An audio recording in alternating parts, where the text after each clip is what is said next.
Section 1. The pilot episode's hidden sadness. There is a moment in the very first episode of The Simpsons that almost nobody talks about. Not the jokes, which were plentiful. Not the animation, which was rough in ways the show would spend the next several years correcting. Not the voice performances, which were still feeling their way toward the register we would eventually know instinctively, still finding the distance between naturalistic and cartoonish that the show would eventually calibrate with extraordinary precision. There is a moment, small and quiet and easy to miss. In the way that small quiet things are always easy to miss when they are surrounded by comedy and action, and the particular velocity of a television pilot that needs to do several jobs simultaneously. A moment that tells you, if you are willing to sit with it, almost everything you will ever need to know about what this show was actually going to be about. The episode aired on December 17, 1989. It was called Simpsons Roasting on an Open Fire. The premise is simple in the way that the best premises always are. Homer discovers, on the last possible day before Christmas, that his annual bonus has been canceled. Not reduced, canceled. The money he had planned the family's holiday around, the money that represented the one extravagance the family allowed itself each year, the money that Marge had already emotionally allocated to gifts and to the experience of giving her children a Christmas that looked like Christmas, is simply gone. An administrative decision, made somewhere above Homer's level of visibility, has dissolved the expected resource without ceremony or apology. Homer does not tell Marge immediately. He cannot tell Marge immediately because telling Marge means confronting the gap between the holiday she expects and the one he can actually provide, and Homer is a man who avoids this kind of direct confrontation, not because he is dishonest, not in any calculated way, but because the confrontation produces a reality he does not know how to inhabit. So, he absorbs the information alone, carries it home, carries it through the early days of the holiday season, and eventually arrives at a decision. He will get a second job. He will solve the problem with effort rather than with acknowledgement. He will close the gap himself before Marge ever knows it existed. He becomes a department store Santa Claus. He works the job with the particular combination of genuine effort and constitutive wrongness that defines his professional life. He is not good at being Santa. He is too small for the suit and too honest and not quite able to generate the specific kind of theatrical jolliness the role requires. He earns a small amount of money, not enough, not close to enough. And then, on Christmas Eve, he makes the final, desperate decision that the episode has been building toward. He takes every dollar he has, his entire Santa Claus paycheck, to a dog racing track. He is going to win enough to make Christmas work. He is going to bet on a greyhound and come home with the money that the bonus was supposed to provide. He bets on a dog named Santa's Little Helper, whose name seems like a sign, whose name seems like the universe aligning to help Homer solve his problem, and who is, by every measurable racing metric, the worst greyhound in the state. Santa's Little Helper loses, and Homer has nothing, and he is standing in a cold parking lot on Christmas Eve with no money and no plan and no way to explain to his family what the holiday is going to look like when they wake up tomorrow. And then the dog's owner, furious at the animal's continued failure, throws the dog away. He abandons it there in the parking lot with the same casual contempt that someone might apply to a piece of trash that has disappointed them. And Homer, who has nothing to offer his family on this night that was supposed to be about giving, Homer picks up the dog. He does not think it through. He does not weigh the practical implications. He sees a discarded, unwanted, failed creature in a cold parking lot, and he takes it home because he recognizes something in it, though the show is too careful to say what, because saying what would break the comedy, and because not saying what is more honest anyway. The family opens the door. They see Homer with the dog. There is a pause. The kind of pause that could go in any direction, that could land on disappointment or confusion or anger at the impracticality of arriving home with an animal on Christmas Eve when the animal was not the thing that was expected. And then the family erupts into genuine, uncomplicated, warm joy. The dog is the gift. The dog is Christmas. Everything Homer could not provide, the bonus and the presents and the particular abundance of the holiday season, dissolves in the warmth of this moment. Santa's Little Helper is licked and held and named and welcomed. The episode ends happy. The music swells. The family is together and something new has joined them, and it is going to be all right.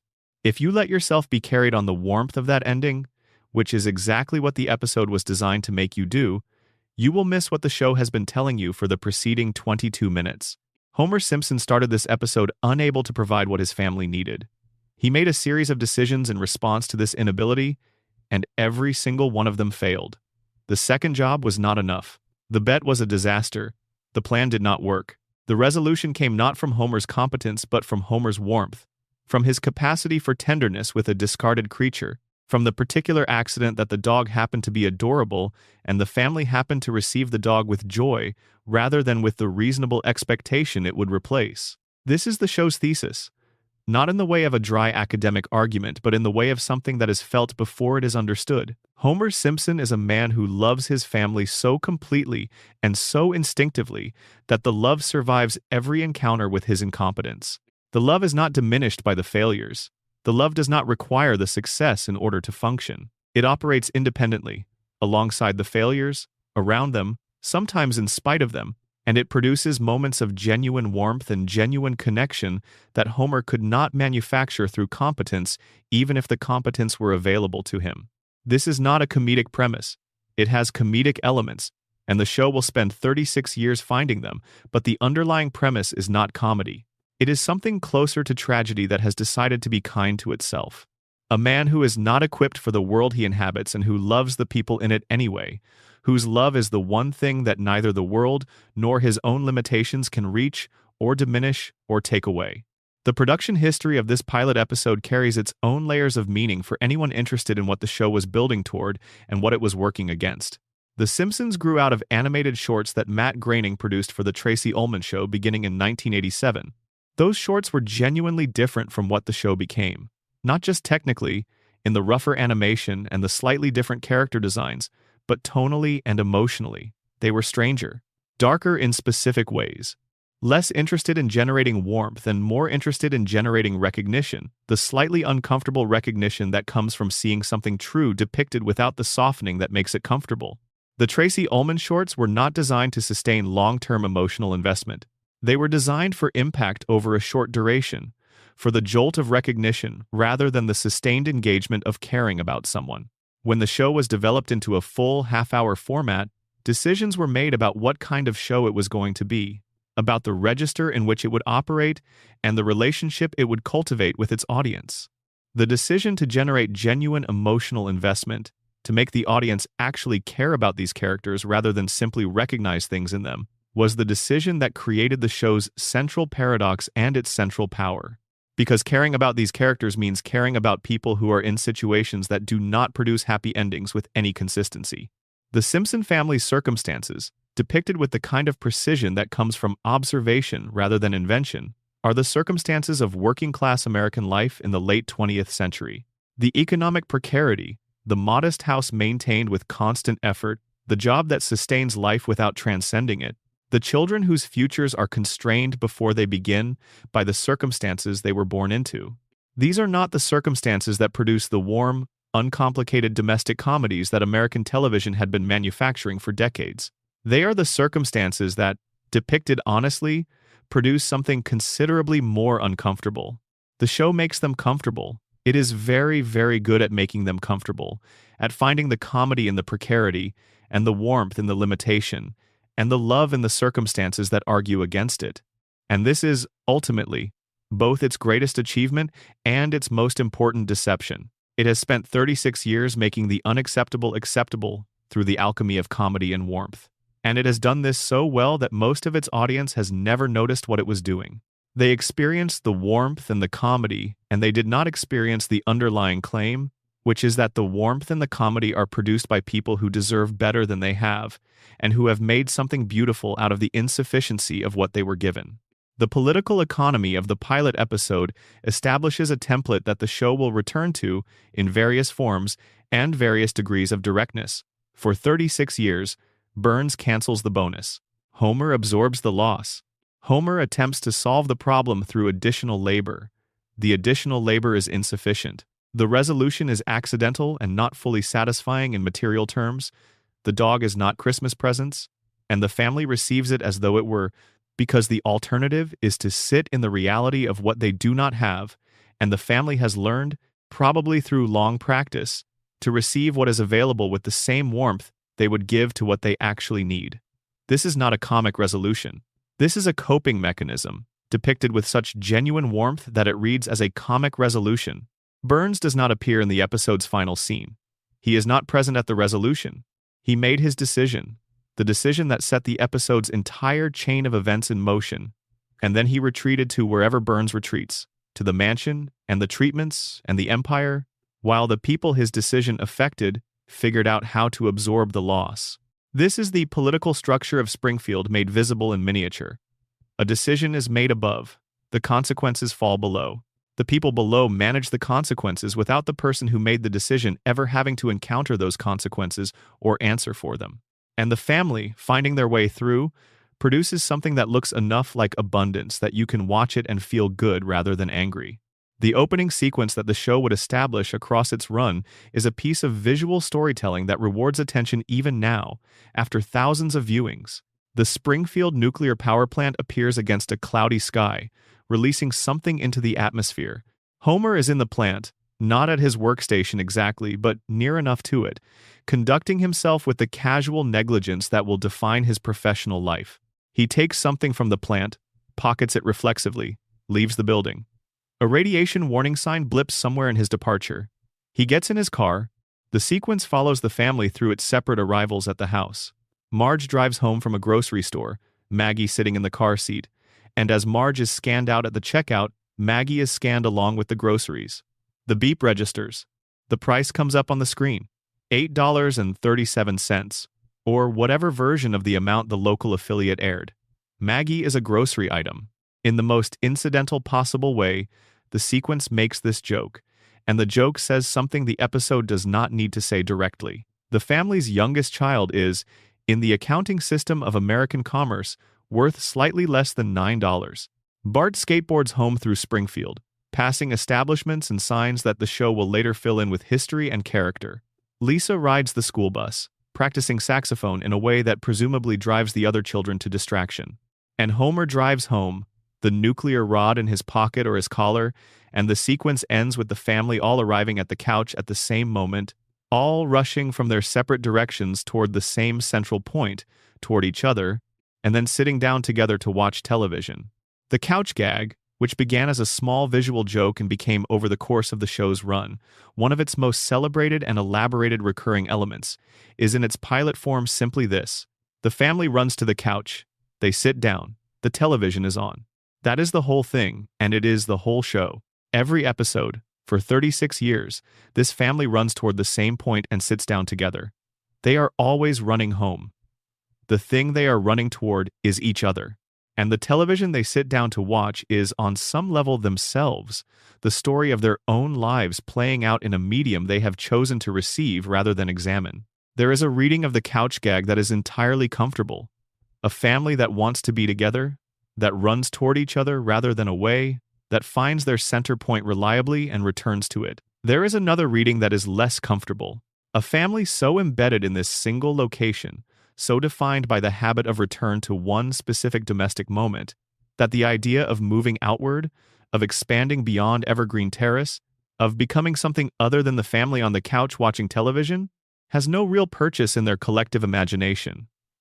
The running is toward, always toward, never away, never into something new. The same couch, the same positions, the same screen, every week, for decades. The show's relationship with religion is established in the pilot with the same care and the same apparent casualness that it brings to everything else. The family is shown at church.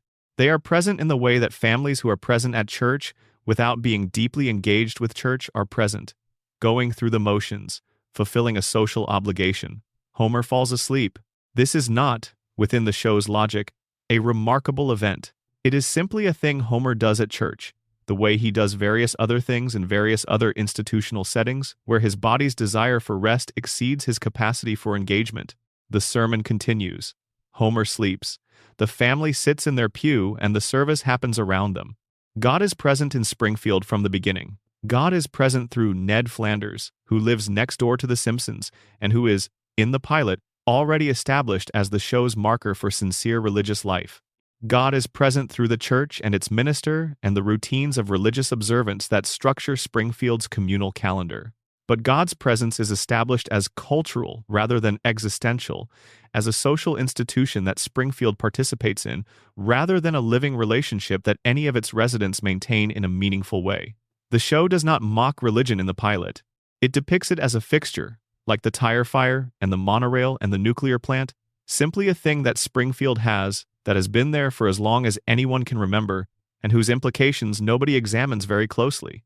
Ned Flanders in the pilot is not yet the fully developed character he will become. The character who is, when you look at him carefully, one of the saddest figures the show ever produced. But the seeds are there. He is genuinely kind to Homer. He is patient with a neighbor who does not deserve patience.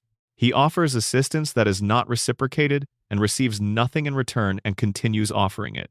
The cheerfulness is present, the relentless goodwill, the complete absence of visible resentment at the persistent imbalance of the relationship. And you accept this as characterization, as personality, as the kind of person Ned is, because the pilot does not yet have the room to show you what is underneath it. What the pilot establishes, without fanfare, is the template for every relationship in the show. Burns and Homer, Ned and Homer, the school and Bart, the town and its institutions. Relationships in which one party has more than the other, and the imbalance is accepted as natural rather than questioned as unjust. The pilot does not editorialize about this. It observes it and depicts it and trusts you to feel what you feel about it, which may be comfort or recognition or a low-grade discomfort that you cannot quite locate the source of. The show has always trusted its audience to feel things it is not naming directly, which is a form of respect that not all popular entertainment extends. The final image, as we have discussed, is Homer with the dog. But there is a moment just before the final image that the show also trusts you to feel without naming. Homer is standing in the parking lot with nothing. He has failed at everything. He is cold and it is late and Christmas is in hours and he has no money and no plan. He looks at the dog, and there is something on his face, something the animation of the time captures imperfectly but genuinely, something that is more than the decision to take the dog home. It is recognition. Homer recognizes something in the abandoned animal. He recognizes the experience of being discarded, of being found insufficient, of being a creature that was supposed to produce something and has not, and he reaches out to it not from pity but from solidarity. Homer takes the dog home not because he is generous, though he is generous. He takes the dog home because he and the dog are having the same experience in the same parking lot on the same cold night, and he cannot leave the other one there alone. The show will play this for warmth and comedy in the scenes that follow, and the warmth is real. But the moment of recognition, the moment before the comedy kicks in, is something the show plants and leaves there. A small seed of truth that the subsequent laughter covers without quite extinguishing. This is what the pilot episode actually is. Not a comedy pilot. A document of a specific emotional truth about a specific kind of human being in a specific kind of situation, dressed in the clothes of a comedy pilot because that was the only available outfit and because the show was too honest to pretend the truth was easier than it is. Homer takes the dog home, the family is happy, Christmas happens, and somewhere in a mansion that the episode does not show, a man who does not know Homer's name sleeps through it all, the decision already made and forgotten, the consequences already landing on people he will never see clearly. The show will spend 36 more years elaborating this opening statement. It will find more angles and more depths and more specific textures of the experience it set out to document. It will be funnier and sadder and smarter and stranger, and it will have episodes that transcend everything it attempted in the pilot and episodes that fall far short of what the pilot promised. But the thesis is here, in the parking lot, in the cold, in the moment before Homer reaches for the dog. A man who has failed at everything his world asked of him, who has nothing left to offer, who is alone in the dark on a night that was supposed to be about abundance, and who finds in that moment not bitterness or despair but tenderness, a specific and fragile tenderness directed at another creature in exactly the same situation. That is the show. That has always been the show. And every joke that followed was in service of making that truth something you could live inside for 22 minutes a week without it breaking you. Drop a comment with where in the world you're watching this from and what time it is there. And if this is the kind of breakdown you've been looking for, subscribing so you don't miss the next one takes about 2 seconds. Section 2.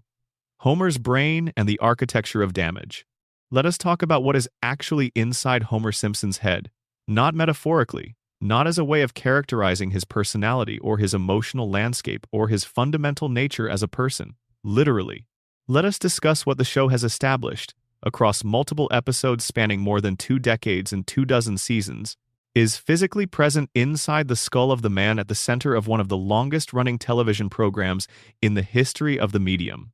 There is a crayon, a yellow Crayola crayon that has been physically lodged in the gray matter of Homer Simpson's brain since he was approximately 6 years old, pressing against his frontal lobe with the patient, indifferent persistence of an object that has no awareness of what it is doing or what it is preventing. This is not a dream sequence revelation. This is not a treehouse of horror hypothetical. This is canonical, established, uncontested fact within the show's universe, confirmed in the season 12 episode called Homra, a deliberate misspelling that functions as the episode's first joke and also as a tiny piece of evidence about what the crayon has done to a man who cannot even reliably read his own name. Homer Simpson has had a foreign object embedded in his brain for most of his life. Nobody detected it.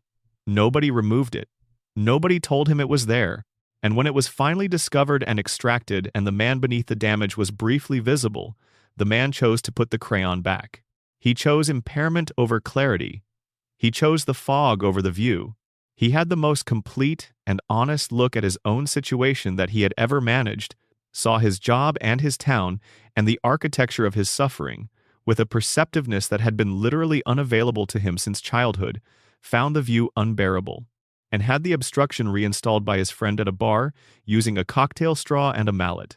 This is the central event of Homer Simpson's psychological life, and the show placed it in a comedy episode and got its laugh and kept moving. The episode called Homer is worth examining in detail because it is one of those pieces of writing that the show produced in its late golden age which works at multiple levels simultaneously, which is genuinely funny on the surface and genuinely devastating underneath, and which requires only the decision to take it seriously in order to transform from a clever comedy premise into one of the most complete statements the show ever made about its central character.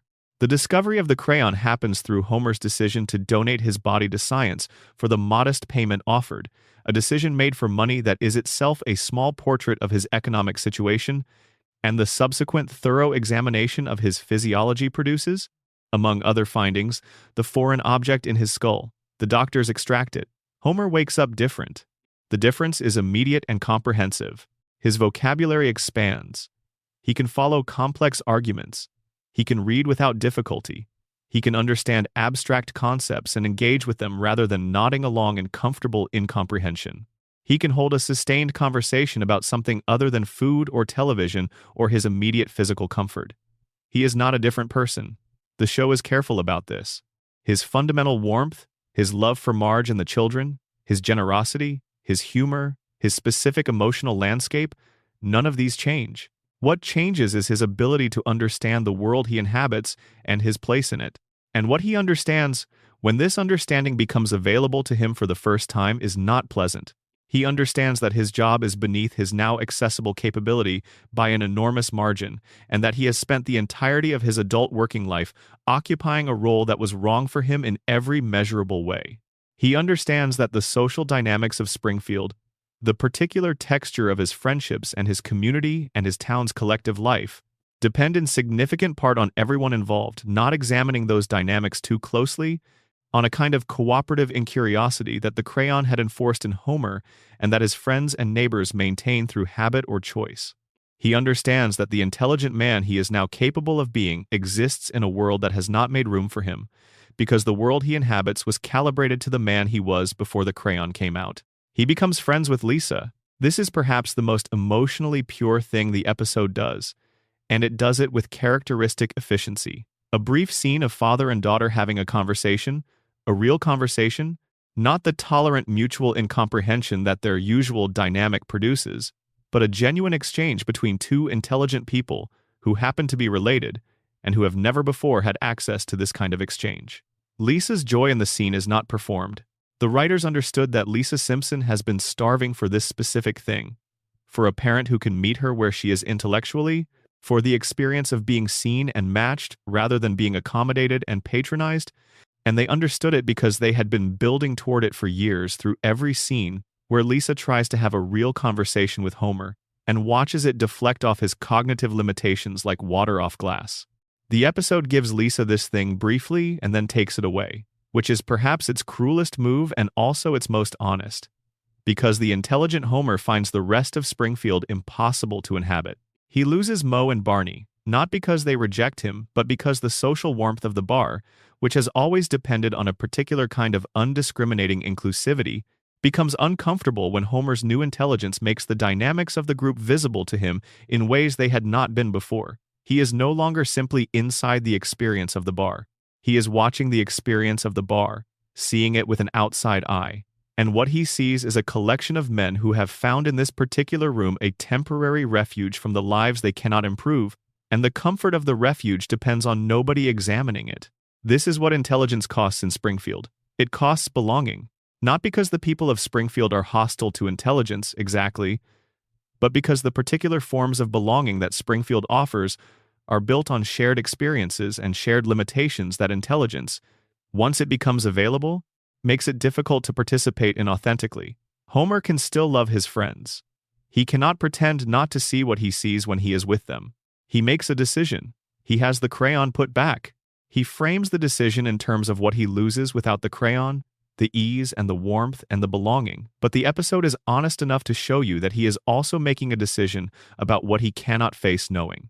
Because what he has learned in his brief period of full cognition is not nothing. It is a detailed and specific understanding of the life he has been living and the forces that have shaped it, and that understanding, carried forward into the life with the crayon restored, would be the most painful possible experience.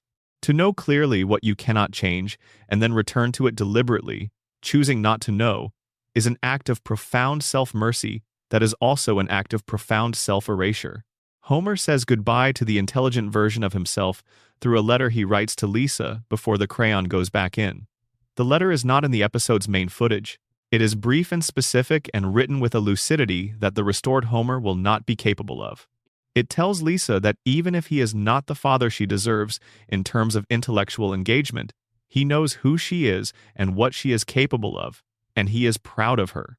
It is a letter from a version of Homer to his daughter, a letter that the daughter will keep and that Homer will not remember writing, because the restoration of the crayon restores the fog, and the man who wrote the letter disappears back into the man who cannot remember why he feels sometimes like he has missed something important. This letter is one of the most devastating pieces of writing in the show's entire run. It is devastating not because it is dramatic, not because it reaches for emotional heights through elevated language or urgent circumstances. It is devastating because it is simple. A father who briefly had full access to his love for his daughter and his understanding of who she is, writing down what he wants her to know before that access is taken away, before the thing that was extracted is put back, before he returns to the life where he loves her but cannot see her. The letter says, "I see you," and the man who wrote it is about to stop being able to see anything clearly. The IQ of 55, which has been cited in the show itself and confirmed in various places as Homer's measured intelligence, exists in a clinical range that would, in the real world, be described as moderate intellectual disability. This is not a trivial or comedic level of cognitive impairment. An IQ of 55 typically presents with significant challenges in the areas of abstract reasoning, reading comprehension, financial management, complex problem solving, and the executive functioning that underlies activities like planning and self-regulation, and the kind of judgment that prevents a person from, for example, throwing a donut into a nuclear reactor to see if it will grow bigger. The show depicts all of these deficits accurately. Homer cannot follow complex arguments. He cannot read long texts. He manages money badly and makes financial decisions that are predictably catastrophic. His planning horizon is extremely short, and his ability to anticipate consequences is minimal. He fails at the executive functioning tasks that adults with average cognition perform automatically, and he has been depicted this way, consistently and accurately, for 36 years of episodes. And yet Homer also does things that an IQ of 55 should make impossible. He holds down a job in a nuclear facility where the safety stakes of incompetence are enormous. He raises 3 children who are all, in various ways, functional and loved and intact. He maintains a 36-year marriage to a woman he genuinely loves and who genuinely loves him. He makes friends and keeps them. He navigates social situations, Badly but not impossibly. He drives a car. The inconsistency is not inconsistency.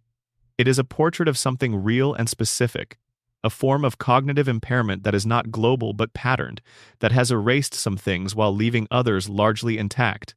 The crayon pressed on the frontal lobe. The frontal lobe is the part of the brain most associated with the executive functions that Homer consistently fails at: planning, impulse control, risk assessment, the evaluation of future consequences. These are frontal lobe functions, and they are reliably absent in Homer. His emotional intelligence, his social instincts, his procedural memory, the parts of cognition that are rooted elsewhere, these have survived the crayon and the radiation and the coma in ways that make Homer a more consistent and more functional person than his IQ alone would predict. The show is depicting with reasonable neurological accuracy a specific pattern of brain damage rather than a general intellectual deficit. It has just never said this directly, because saying it directly would break the comedy, and because the comedy requires Homer to be funny in ways that the correct clinical framing of his condition would prevent. But the pattern is there, and it is recognizable to anyone who has spent time around people whose brain injuries have produced similar specific patterns of loss and preservation. The coma episode, which aired in season 4, adds another layer to the architecture of Homer's cognitive damage that the show has never fully reckoned with. The episode is called So It's Come to This, a Simpsons clip show, and the relevant plot involves Bart playing a series of increasingly elaborate April Fool's pranks on Homer, culminating in a prank that involves a paint shaker and a beer can and produces an explosion violent enough to hospitalize Homer.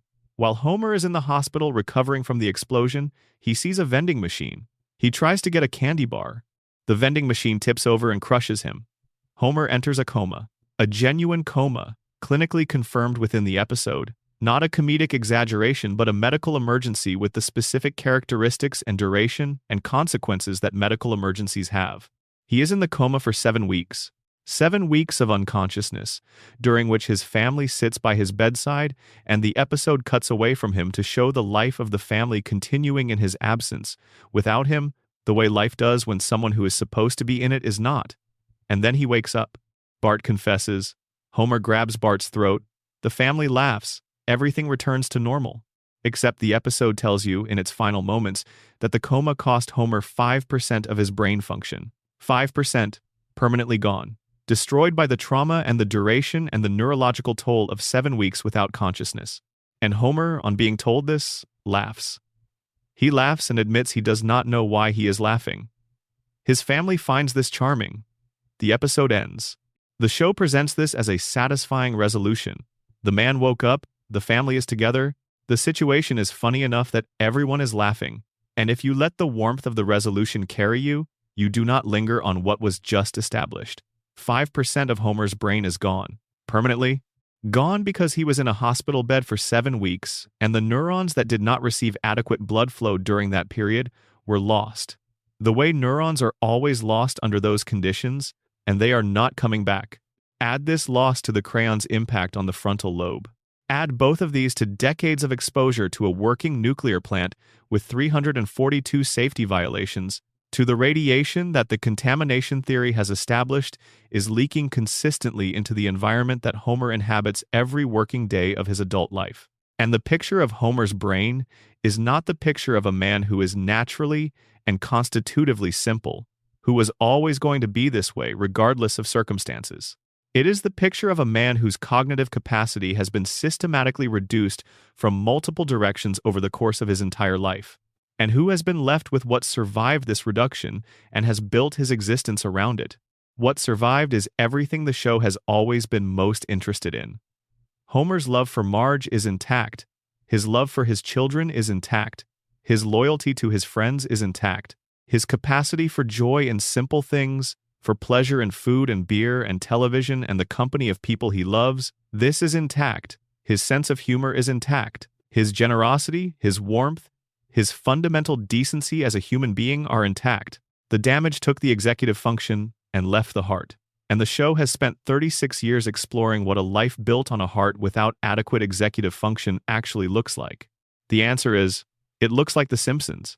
It looks like a family held together by love, that is real and genuine and powerful, and that repeatedly collides with the world's demand for a competence that Homer does not reliably possess. It looks like a man who means well, always and completely, and who produces results that often contradict his intentions, not because his intentions are not real, but because the gap between intention and execution requires exactly the cognitive resources that the crayon and the coma and the radiation have taken from him. It looks like a man standing in a parking lot on Christmas Eve having failed at everything the world asked of him, recognizing something true about an abandoned dog and bringing the dog home. The season 12 episode where the crayon is removed ends with Homer choosing to put it back, but it also ends with a question that the show plants and does not answer. In the letter to Lisa, the intelligent Homer acknowledges that he could not sustain the intelligent life, that Springfield is not built for it, that the people he loves are not designed to receive it, that the world he inhabits, the specific and particular world of Evergreen Terrace and the nuclear plant and Moe's Bar and Springfield generally, is a world that the impaired Homer fits inside and the aware Homer does not. This is the show's most uncomfortable implication. The system that has damaged Homer is also the system that has made him legible within his environment. The crayon and the radiation have not just removed his capability, they have calibrated him to his circumstances. They have made him the specific kind of person who can live in Springfield without the knowledge of what Springfield is breaking him. The fog is not incidental to Homer's life in Springfield. The fog is what makes the life in Springfield sustainable. Remove the fog and the life becomes impossible, which is what the episode demonstrates. Replace the fog and everything returns to its sustainable configuration. Burns, who understands radiation better than anyone in Springfield because he is personally dependent on managing its effects in his own body, who has access to medical research and pharmaceutical capacity, and the infrastructure of decades of private health management, Burns would understand this. He would understand that a population whose cognitive function has been diminished by chronic exposure to the plant's output is a population that will not effectively challenge the plant's continued operation. He would understand that Homer, cognitively impaired enough to sleep at his workstation and miss obvious dangers and fail to connect the three-eyed fish to the cracked cooling towers, is the ideal safety inspector for a facility that should not be operating at all. The impairment is not a problem for Burns. The impairment is a feature. The question the show never asks, the question it circles around without landing on, is whether any of this is deliberate. Not in the way of a dramatic conspiracy with meetings and decisions and explicit conversations about keeping Homer cognitively diminished, but in the quieter, more systemic way in which a powerful person can ensure that the conditions of their world produce the kinds of people their world needs without ever explicitly choosing to produce them. Burns chose Homer for the job. Burns chose to keep Homer when the German investors tried to fire him. Burns chose not to bring the plant up to code, which means Burns chose to continue exposing his workers to radiation levels that would not be permitted in a properly maintained facility. None of these choices requires a specific intention to damage Homer's brain, but they produce that effect, cumulatively, across decades, and Burns is too intelligent and too well-informed about what radiation does to biological systems to be unaware of the effect his choices produce. This is not a conspiracy. It is something more ordinary and more disturbing than a conspiracy.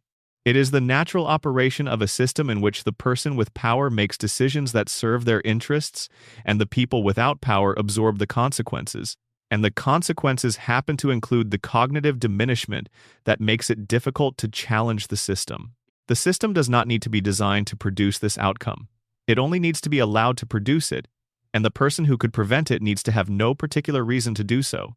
Homer's brain is the show's map of everything that has happened to it and everything that continues happening to it. The crayon is the childhood damage that went undetected and untreated because nobody in his environment had the resources or the attention to find it.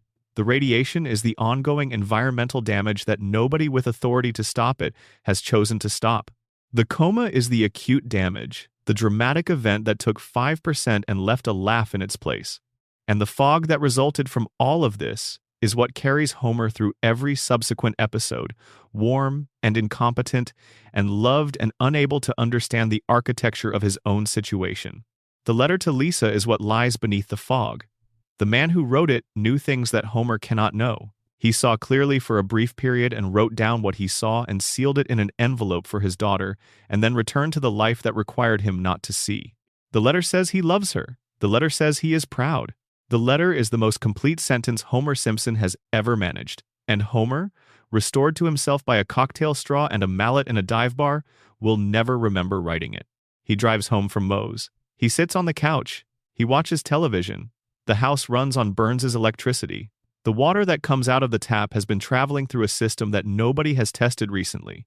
The cooling towers across town have a crack that has been patched with chewing gum since the episode in Season 3 where the inspection happened. Everything is exactly as it was. The fog is back. Homer is Homer again. And somewhere in his daughter's room, in a drawer or under a mattress or in the place where Lisa keeps the things that matter most to her, there is a letter from a version of her father that she met briefly and will not meet again, that told her it sees her and is proud, and that she should not wait for the world to recognize what she is worth, because the world takes a very long time and in some cases never manages it at all. That is the architecture of Homer's damage. The crayon, the radiation, the coma, the fog, and underneath all of it, the letter. A man who could not see clearly for most of his life, but who loved clearly for all of it. And the love? Surviving everything the damage did to the mind that holds it, still warm after 36 years, still radiating outward in every episode, still the thing that keeps the family on the couch, and the show on the air, and the audience coming back. The fog is the tragedy. The love is the reason it is bearable. Section 3. Marge Simpson's quiet collapse. There is a version of Marge Simpson that the show almost made, many times across many seasons, and then stepped back from each time. You can see the outline of her in certain episodes, her shape visible through the comfortable domestic role the show assigned her, the way a body shows through a thin curtain when the light is positioned correctly. She is there, this other Marge. This Marge who is capable of rage and ambition and a dissatisfaction so deep and so specific that it would require something more than a half-hour comedy to contain it. She has a rich interior life that the show regularly introduces and then folds back down before it can develop into something inconvenient. She is arguably the most interesting character the show ever created, and the one it was most consistently afraid of. Not because she is frightening, but because what she represents, if followed to its honest conclusion, is a story the show is not capable of telling within its format, and has never been willing to attempt outside it.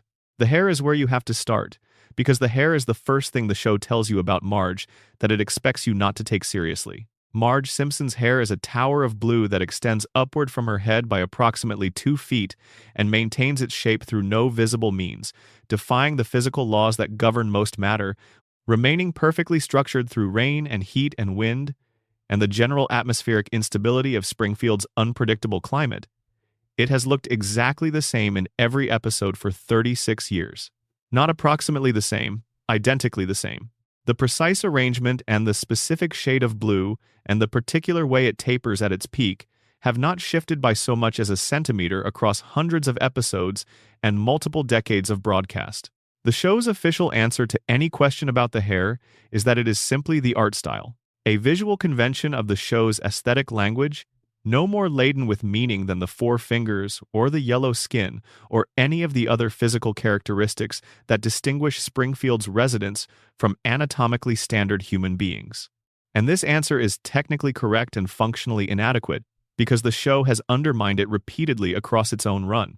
The hair is not presented as a biological fact within the show's universe, the way the yellow skin or the 4 fingers are presented as biological facts. It is presented as a choice, as something Marge has decided and has maintained and has committed to across the entirety of her adult life. The Season 2 episode called A Streetcar Named Marge is the most direct engagement with what the tower contains and what maintaining it costs. Marge auditions for a local production of a musical adaptation of A Streetcar Named Desire and is cast as Blanche Dubois, and the process of inhabiting Blanche, of learning to access the particular texture of Blanche's pain and suppression and desperate gentility, forces Marge into contact with parts of her own interior landscape that she has become expert at not visiting. The episode is one of the show's genuine achievements, and what makes it an achievement is the seriousness with which it takes the premise that Marge Simpson has been suppressing something significant for a very long time. The suppression is not identified by a specific cause within the episode. It is identified by its effect. Marge cannot initially play Blanche because she cannot find the emotional access points, cannot locate within herself the frustration and the longing and the despair that Blanche requires. And the episode's trajectory is her gradual discovery that she has all of these things in abundance, that what she lacks is not the material but the permission to use it, that the particular form of cheerful domestic management that structures her daily life is also a mechanism for keeping the material contained and controlled and away from the surface where it might be visible and might require. Response. The Blanche scenes, once Marge finds them, are remarkable pieces of performance within the show's usual register. Her Blanche is not a character she is performing, she is a pressure release. She is the form that Marge's interior life takes when the container is removed and the material is allowed to move at its actual temperature. And the hot temperature of that material, the intensity of what emerges when Marge is given legitimate theatrical permission to feel things she otherwise cannot, is both the episode's emotional climax and its most important piece of information about who Marge Simpson actually is when the Tower of Blue Hair is not maintaining its vigilant containment. The tower went up when Marge was in high school. The show establishes this across multiple flashback episodes, the various retellings of Homer and Marge's courtship that the floating timeline requires to be periodically updated. The young Marge who meets the young Homer is already maintaining the tower. It is already a fact of her physical presentation before she has met the person she will organize her adult life around. The tower predates Homer. It predates the marriage and the children and the house on Evergreen Terrace and everything that would be the obvious explanation for its construction. The tower was there before the life that might have necessitated it, which means the life is not the cause of the containment. The containment is something Marge brought to the life, something she had already developed in herself before she arrived at the specific circumstances of her adulthood. This is a significant detail. Marge is not a woman who suppressed herself in response to marriage or motherhood or the particular demands of her specific domestic situation. She is a woman who had already developed, before any of those demands existed, a practice of containment, of keeping her interior life managed and structured and held within architectural constraint. Homer and the children and Evergreen Terrace did not create the tower. They inherited it, and the question of what created it, what in Marge's history before Homer necessitated the development of this specific coping structure, is one the show has gestured toward in various episodes and never fully answered. Her family of origin is part of the picture. Marge's mother, Jacqueline Bouvier, is depicted across her appearances as a woman who has her own deep reservoirs of suppressed feeling and who has spent her own adult life managing her emotional landscape with a discipline and a formality that Marge has clearly internalized. The Bouvier household, as the show depicts it across flashbacks and family gatherings, is a place where certain things are simply not discussed, where the social performance of normality takes precedence over the direct engagement with whatever is actually happening beneath the performance, where the gap between the presented self and the interior self is managed as a matter of course and of pride. Marge grew up in this. She absorbed its logic before she had the language to describe it. The tower is her mother's training in a different register. The anxiety is the other piece of the portrait. The show has been consistent, across 36 years, in depicting Marge as an anxious person, as someone whose experience of the world is shadowed by anticipatory worry about things that might go wrong, that have gone wrong before, that she has reason to expect will go wrong again. This anxiety is presented as one of her defining personality characteristics, one of the things that makes Marge Marge. She worries. That is what she does. It is played for comedy, in the episodes where her worry proves unfounded and the thing she was worried about turns out to be fine, and for warmth, in the episodes where her worry is shown as an expression of love for the people she is worried about. Marge worries because she cares. This is the reading the show has always encouraged.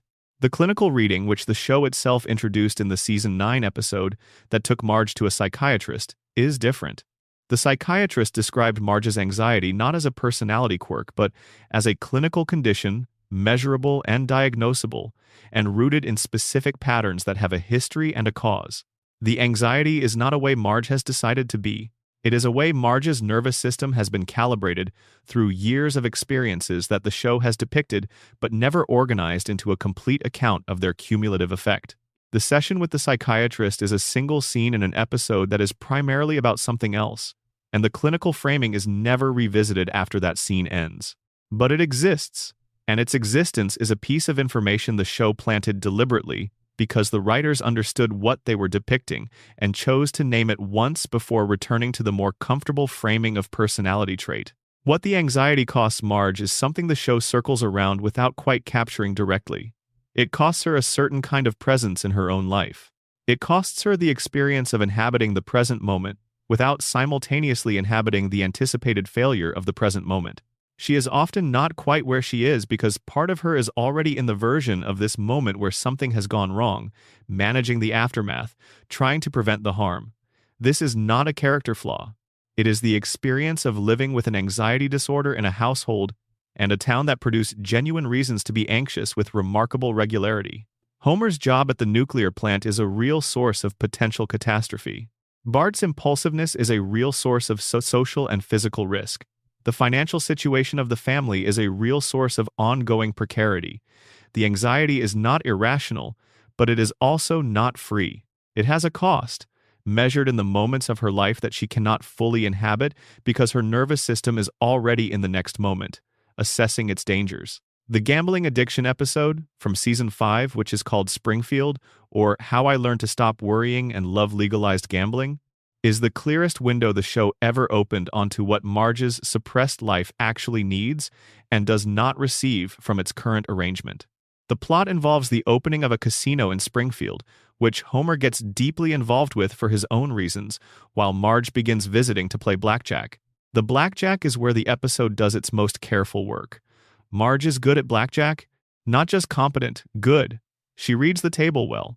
She makes decisions with a speed and a confidence that suggests not luck, but skill, the application of real intelligence to a real problem. And the intelligence is recognized. The casino environment produces immediate feedback, direct and quantifiable, and impossible to misread. When Marge makes a good decision, the outcome reflects it. When her assessment of the situation is correct, the result confirms it. She is, at the blackjack table, in a world that responds to her competence with the kind of clarity that her domestic world does not and perhaps cannot provide. The addiction develops because the casino offers something that Marge's ordinary life withholds. Not the thrill of gambling in the abstract, not the chase of the win, but the specific experience of being in a context where her intelligence and her judgment produce visible, recognized, immediate results. She is a capable person whose capability is deployed, most of her waking hours, in an environment where the results are slow and invisible and uncelebrated. The meals prepared and eaten without comment. The budget balanced invisibly against competing demands. The emotional management of a family's collective life, done so well that the people in the family cannot see it is being done at all, cannot see the effort that makes their experience of their own lives smooth and coherent and possible. This work is real. It requires genuine intelligence and skill and effort. It receives nothing in return, not because the family is ungrateful, exactly, but because the work is by its nature invisible when it is done well, and invisible work does not produce the feedback that tells a person their capability is real and recognized. The blackjack table produces feedback, and Marge goes back to it repeatedly, because going back to a place where your intelligence is recognized and your decisions produce visible outcomes is what people do when they have a need for recognition that their ordinary life is not meeting. The show treats the gambling as a problem to be solved because it is a problem, because the addiction is real and its consequences for the family are real. But the show is also honest enough to show you why the casino happened, what need it was meeting, what absence in Marge's daily life created the opening through which the addiction entered. The resolution, like all resolutions in The Simpsons, involves the problem being addressed within the episode and then the underlying conditions returning to their original configuration for the next one. The casino closes, or Marge leaves it, or the family dynamic produces enough of a counterweight to the pull of the table that Marge can resist returning. The addiction is resolved. The life that produced the addiction continues unchanged. This is the show's most honest admission about the limits of its format. It can identify the problem. It cannot fix what produced it, because fixing what produced it would require changing the show, and the show cannot change. The brief chapters of Marge's life outside her domestic role, the ones that appear across various episodes across the show's run, add up to a portrait of a woman whose range of capability far exceeds the range her life exercises. Episode. She becomes a police officer and is effective and respected, and eventually resigns. The resignation precipitated by the specific demands of the role's intersection with the family's needs. She becomes a realtor and proves skilled at navigating complex human situations, using the same social intelligence she applies to managing her family. She becomes a painter and produces work that receives genuine critical recognition. She works at the nuclear plant and does not immediately cause a meltdown, which places her several standard deviations above her husband in professional competence at the same institution. She runs a pretzel franchise and demonstrates, briefly, a business acumen that the pretzel business is not large enough to require. Each of these chapters ends with her return to the domestic role. Each ending is presented as a choice, as Marge making a decision to prioritize her family over her individual trajectory, and the choice is always framed sympathetically. She loves her family. She chooses them. The framing is not wrong. The love is real. The choice is genuine. But the cumulative effect of watching the same choice made repeatedly, across different circumstances and different opportunities, is the accumulation of evidence for something the show can only approach obliquely. Marge is a person with significant capability who has found, through long practice, that the deployment of that capability in contexts outside her family produces outcomes she cannot sustain. Not because the outcomes are bad, because sustaining them requires a version of herself, a version who has needs and exercises them and exists in contexts outside the family that the family's needs do not have room for. The Tower contains all of this. The anxiety and the capability and the suppression and the love that is real and the life that is smaller than the person living it, and the specific form of heroism that shows up not as dramatic action but as the daily, invisible, uncelebrated maintenance of the conditions that allow the people she loves to be themselves. The Tower is not decoration. The Tower is architecture. It is the structure that holds everything in while letting nothing fall. It is the specific form that Marge Simpson's dignity takes in a life that does not consistently return that dignity to her. In the final scene of Streetcar, Homer watches Marge perform Blanche and he sees something he has not seen before. He sees that she has been carrying something he did not know she was carrying. That the cheerful wife and mother he comes home to every evening is also a person with interior depths he has not been looking at. That the Tower is not simply how Marge's hair grows, but a choice made by a person who has reasons for the choice that he has never asked about. The scene is brief, the insight is genuine, and by the next episode the insight has not been retained, because the format does not permit retention, because Homer does not have the cognitive structure to hold the insight across the reset. He saw. He will not remember seeing, but Marge will remember being seen. She keeps the memory of moments when the Tower was not sufficient to conceal everything it is meant to conceal, when something came through despite it, when Homer or a role or a moment of crisis produced a condition in which the interior became briefly visible. These memories are part of what sustains her. The knowledge that she was seen, even briefly, even by someone who cannot hold on to the seeing. It is enough to keep the Tower standing. The Tower does not need to be seen through all the time. It needs to be seen through occasionally, rarely, by someone who matters, to justify the maintenance of its careful, extraordinary height. Section 4. Bart Simpson's undiagnosed tragedy. The show wanted Bart to be the main character. In the early days before the series found its shape, before Homer emerged as the emotional center, Bart was the axis around which the whole enterprise was imagined to rotate. He was the provocateur, the attitude-haver, the child who talked back to authority with enough wit and enough confidence that adults on the other side of the screen found themselves secretly impressed. The catchphrases became cultural currency before the show had been on long enough to produce a body of work that could be assessed. "Underachiever and proud of it," said the shirt, and America dressed its children in the shirt and put Bart's image on its walls.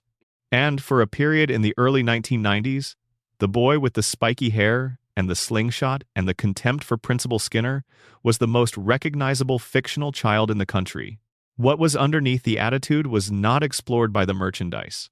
Merchandise cannot explore what is underneath, but the show could, and in its best moments across 36 seasons, it has, finding in the space between the catchphrases and the pranks, a portrait of a child in genuine and specific distress, a child whose distress the systems around him have consistently misread as defiance, whose needs have been persistently misidentified as problems, and whose resilience has been received as evidence that nothing was ever really wrong.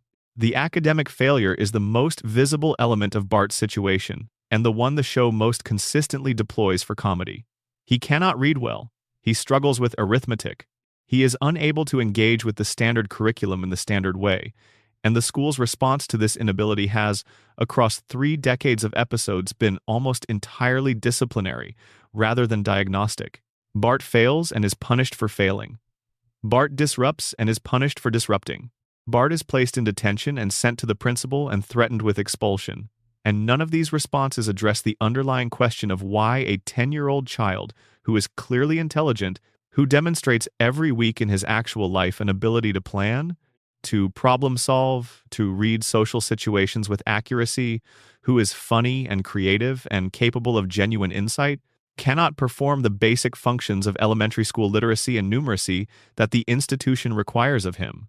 The episode called Bart Gets an F represents the show's most sustained and most honest engagement with this question, and it is one of the show's finest episodes for exactly this reason. The episode takes Bart's academic failure seriously in a way that the show usually does not, treats it as a genuine problem affecting a genuine person rather than as a character trait to be played for comedy, and builds toward an emotional climax that works precisely because it refuses the easy resolutions the format usually provides. Bart is about to fail the 4th grade for the 2nd time. The stakes are real within the episode, real enough that Bart experiences them as real, that the fear of being held back, of spending another year in the same grade while his classmates advance, while his social position shifts to something he has no framework for, actually registers as fear rather than inconvenience. He tries to study. This is the thing the episode insists on, refuses to soften or hedge or undercut with irony. Bart tries. He genuinely, effortfully, non-performatively tries to engage with the material he needs to understand, and the material resists him. Not because he is refusing to try, because something is interfering with the process by which effort produces comprehension, and Bart cannot identify what that something is, and neither can his teachers, because nobody has ever looked for it. He asks for help. He asks Martin, the academically successful student, to help him study.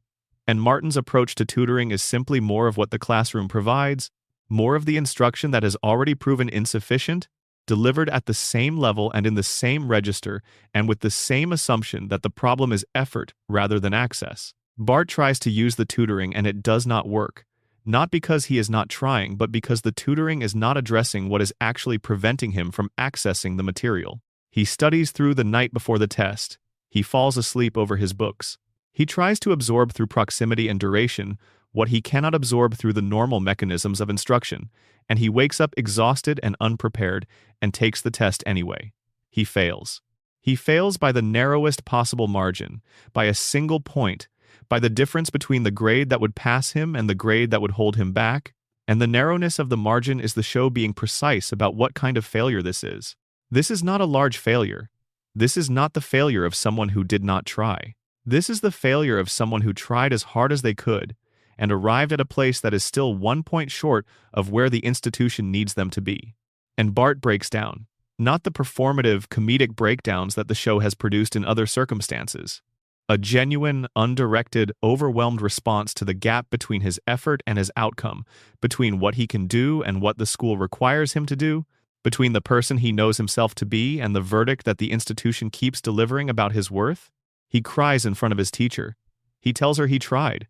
He needs her to know he tried, because the trying matters to him in a way he cannot fully articulate, because the verdict of the grade does not distinguish between the student who did not try and the student who tried and could not reach the result, and Bart needs the distinction to be seen.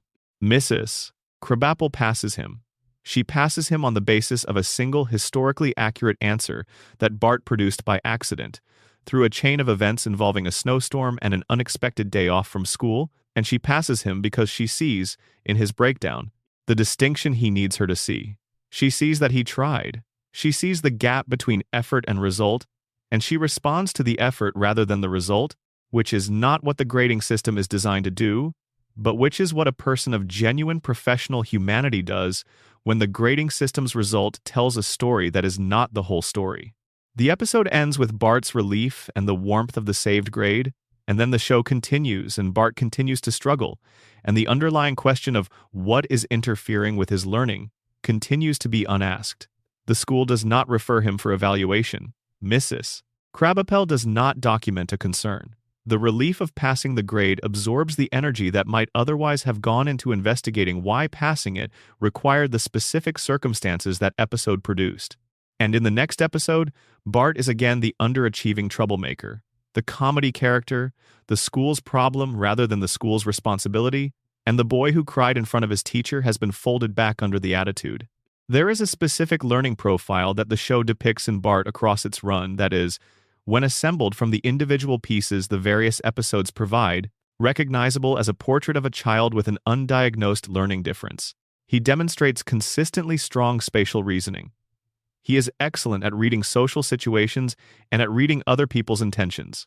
He is creative in the unconventional problem-solving sense, finding solutions that rule-following adults would not generate because the solutions require the ability to think around structures rather than within them. He has a strong verbal intelligence, expressed in his humor and his ability to produce the exact right provocation at the exact right moment. He is physically capable and has good fine motor control in contexts that interest him. He cannot read reliably. He cannot sustain attention on material that does not immediately engage him. He cannot organize his work in the way the school requires. He cannot produce the kind of linear, rule-following academic output that the institution is designed to generate. The specific pattern of strengths and deficits, the ability in some domains and the inability in others, the divergence between what he can do in the world and what he can do on a standardized test, is one of the most accurate portraits of a learning difference that American popular culture has produced. And it has been produced inside a comedy, surrounded by jokes, presented as character rather than condition, for 36 years, with the implicit message that the funniness of Bart's failure excuses the institution's failure to investigate it. The relationship with Homer is the place where Bart's unmet needs are most visible and most heartbreaking. Homer loves Bart. This is never in question. The love is real, warm, instinctive, not dependent on Bart's academic performance or his social behavior or his ability to meet the expectations that the school and the community have set for him. Homer loves Bart the way he loves his beer and his television, which is to say completely and without conditions and without the cognitive engagement that might produce a more nuanced relationship. The love is not a small thing. In Bart's life, which is otherwise relatively poor in reliable adult support, Homer's unconditional love is significant and sustaining and real. But Homer cannot understand Bart.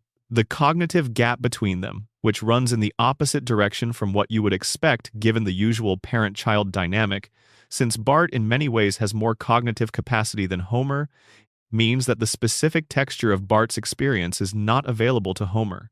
Homer cannot follow Bart's jokes when the jokes require more than one step. He cannot engage with Bart's observations when the observations require context that Homer does not hold. He cannot have the kind of conversation that Bart, despite his own academic difficulties, is capable of wanting, because Homer's brain is not organized to produce that kind of conversation reliably. The result is a father-son relationship in which love is abundant and understanding is scarce. Bart has learned to work with what is available. He pranks Homer because pranking produces a response, and any response is a form of engagement. And engagement from Homer, even the strangling variety, is Homer being present, Homer focusing specifically on Bart, Homer in his body and aware of his son rather than absent in the fog that claims him most of the time. The pranks are communication. They are the language that the relationship can actually sustain. And the strangling is Homer saying, in the only language his cognitive state reliably produces, I see you, you are here, I am with you. This is not a comedic relationship. The show plays it as comedy, and it is funny, genuinely funny, because the specific dynamic of the provocation and response cycle has a rhythm that comedy understands and deploys effectively.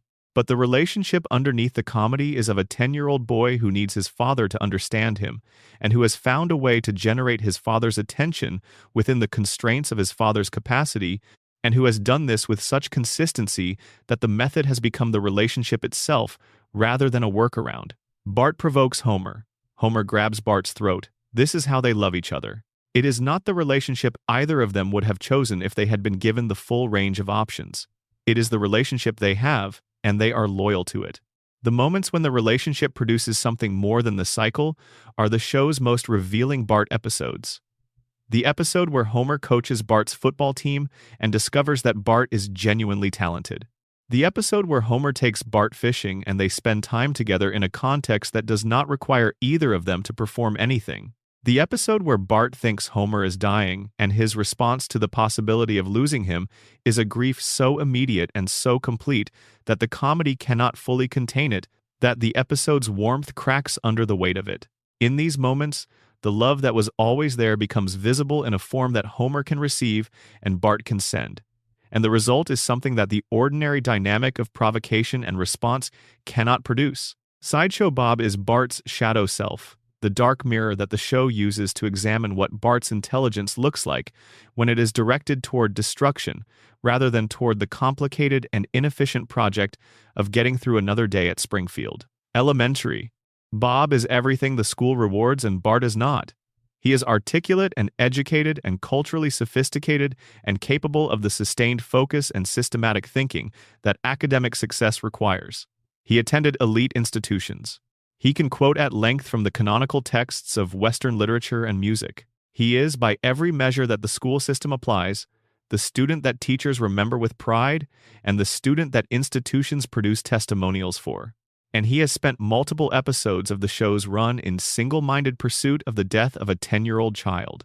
Every capability that his education produced and his intelligence supports has been redirected, after a series of humiliations that Bart did not deliberately engineer, but that landed on Bob in ways that demolished his self-regard, toward a project that is as elaborate as it is pointless.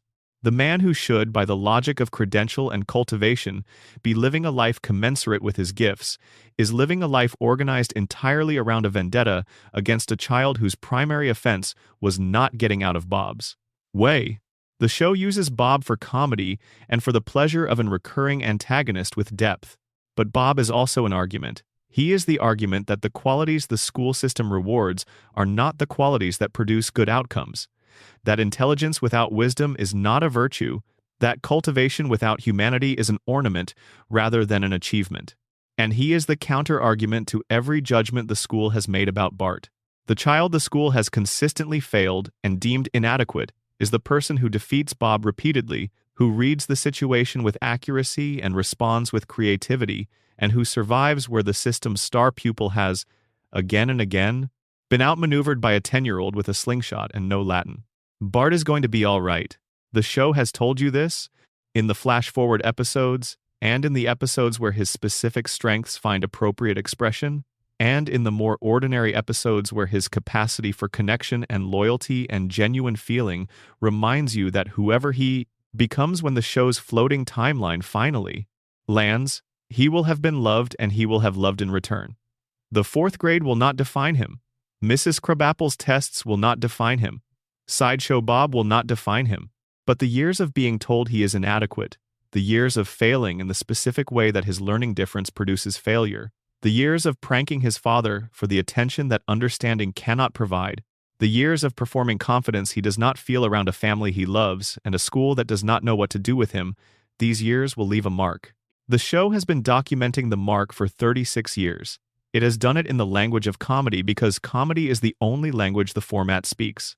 But the documentation is real, and what it documents is a child who deserved more than the systems in his life provided, and who made something livable out of the gap between what he deserved and what he received. The attitude is armor. The underachievement is a verdict someone else delivered that Bart has dressed up as his own opinion. And the boy who cried in front of Mrs.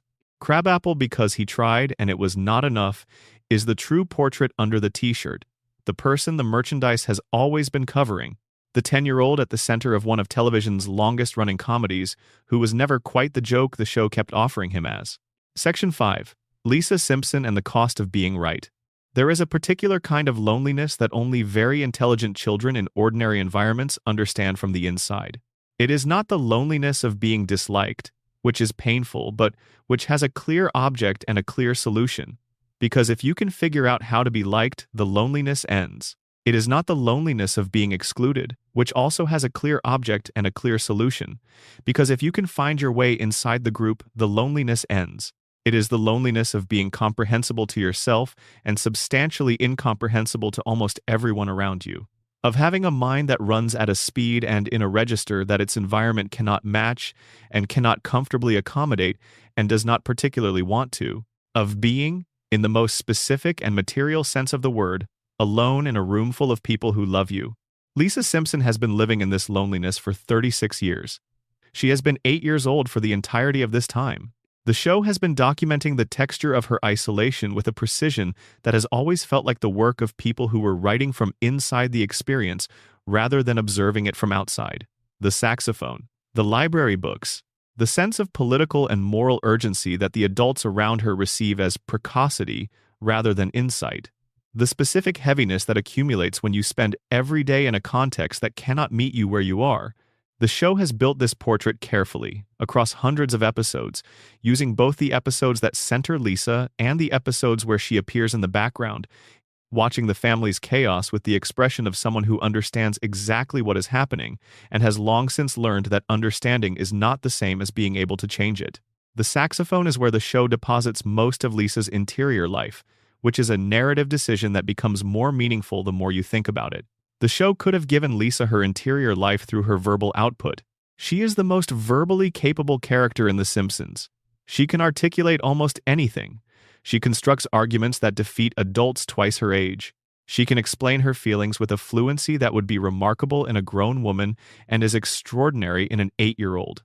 The show could have made her emotional life fully transparent through her language, and it would have been technically easier to do so and probably more comfortable for audiences that find complex emotional territory more accessible through words than through music.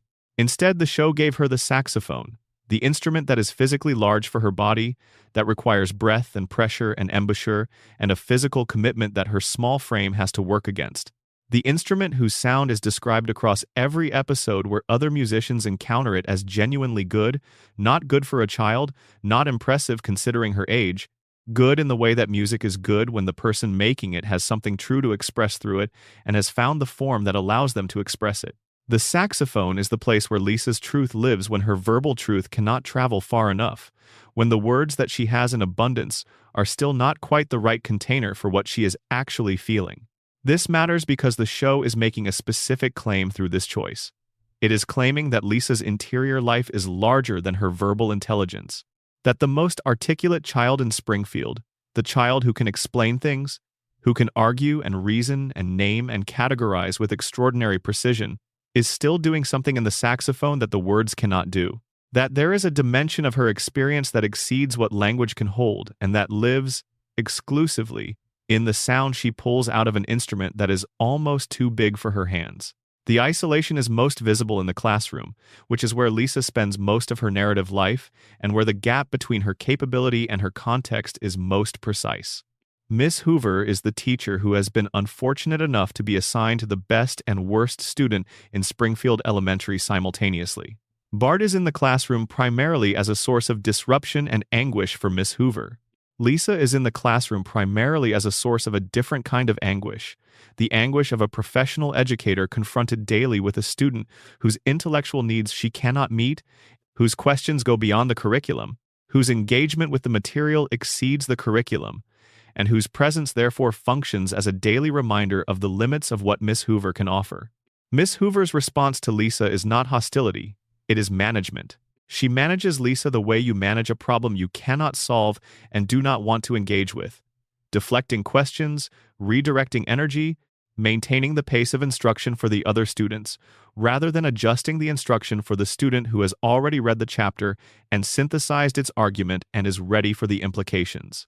The show depicts this management with a precision that is uncomfortable if you have been the student being managed, because the management is invisible from outside the experience and devastating from inside it. Miss Hoover does not know she is failing Lisa. She is trying to teach a class of 30 children with 30 different needs, and a curriculum she did not design, and a professional development structure that has not equipped her for the specific challenge Lisa represents. She is doing her job, and Lisa is the collateral damage of a job that was not designed with Lisa in mind. The episode called Lisa's Substitute, which aired in Season 2 and is among the half-dozen finest episodes the show has produced, is the document of what happens when Lisa briefly receives what her ordinary educational environment cannot provide. A substitute teacher named Mr. Bergstrom appears in the classroom while Miss Hoover is ill.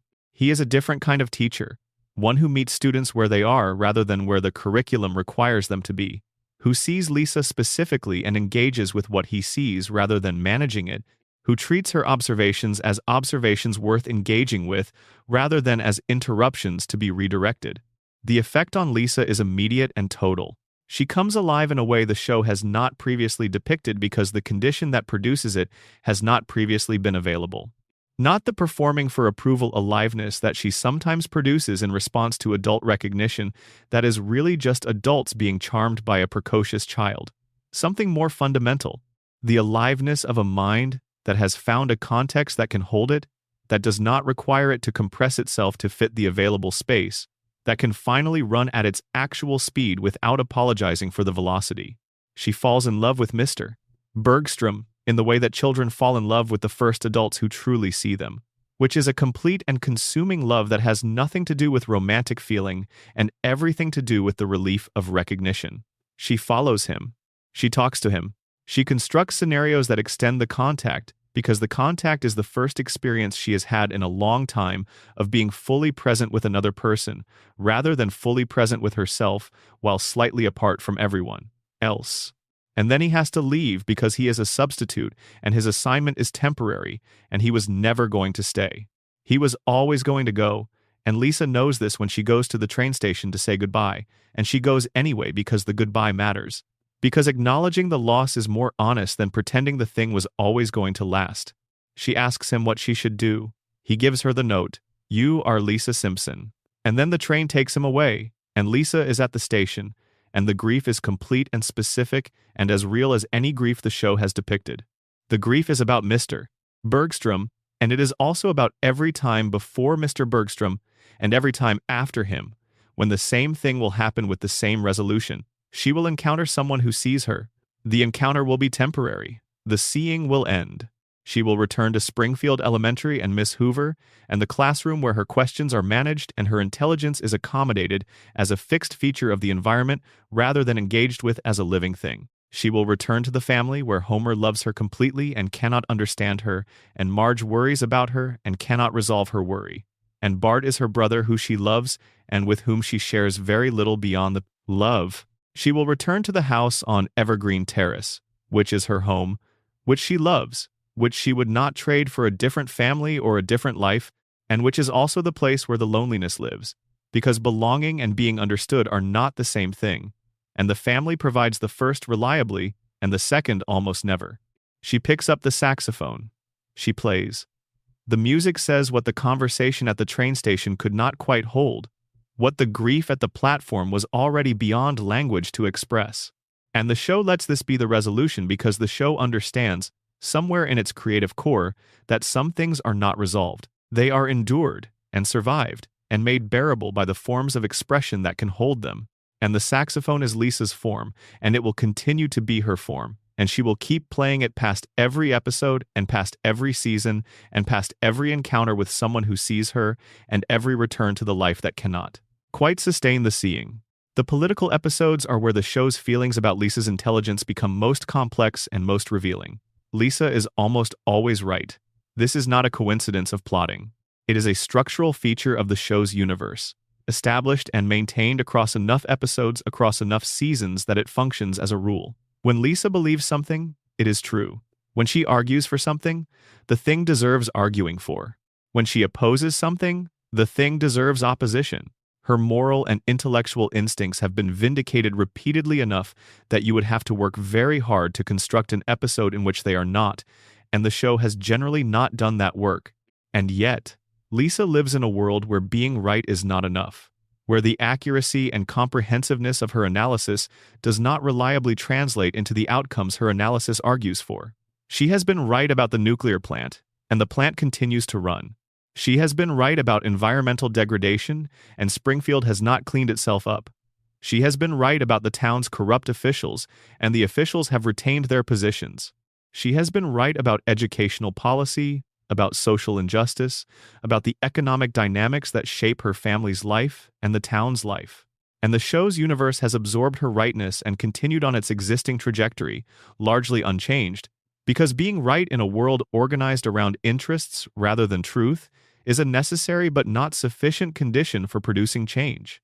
This is the show's most honest piece of political observation, And it is delivered through an 8-year-old girl who is still at the stage of moral development where she has not yet learned to calibrate her expectations to what is actually achievable. Lisa believes things should be different because they should be different, and she argues for them to be different because arguing is what you do when you believe something and want it to be real, and she will not yet accept that the gap between what should be and what is does not always close, just because the argument for closing it is correct. She is in the process of learning this. Every episode where she is right and nothing changes is the lesson arriving again. Every time she brings the evidence, and the evidence is insufficient to move the people she brings it to, the lesson deepens. The show has been teaching this lesson for 36 years, and Lisa has been learning it for 36 years, and she has been 8 years old for all of it, which means she will never quite absorb it fully, which means she will keep making the arguments and bringing the evidence and being right and watching the gap between the rightness and the change remain. The floating timeline has locked her at the age where the lesson is still arriving and has not yet produced cynicism, and this is either the show's cruelest joke or its most loving gift, depending on the reading you bring to it. The adult Lisa episodes, the flash-forwards that the show produces periodically to imagine her at 20 or 25 or older, are the places where the show acknowledges most directly what it has been doing to her in the permanent present of her 8-year-old life. She becomes brilliant in all of these futures. She becomes accomplished. She becomes the person the seeds of each episode suggest she might become.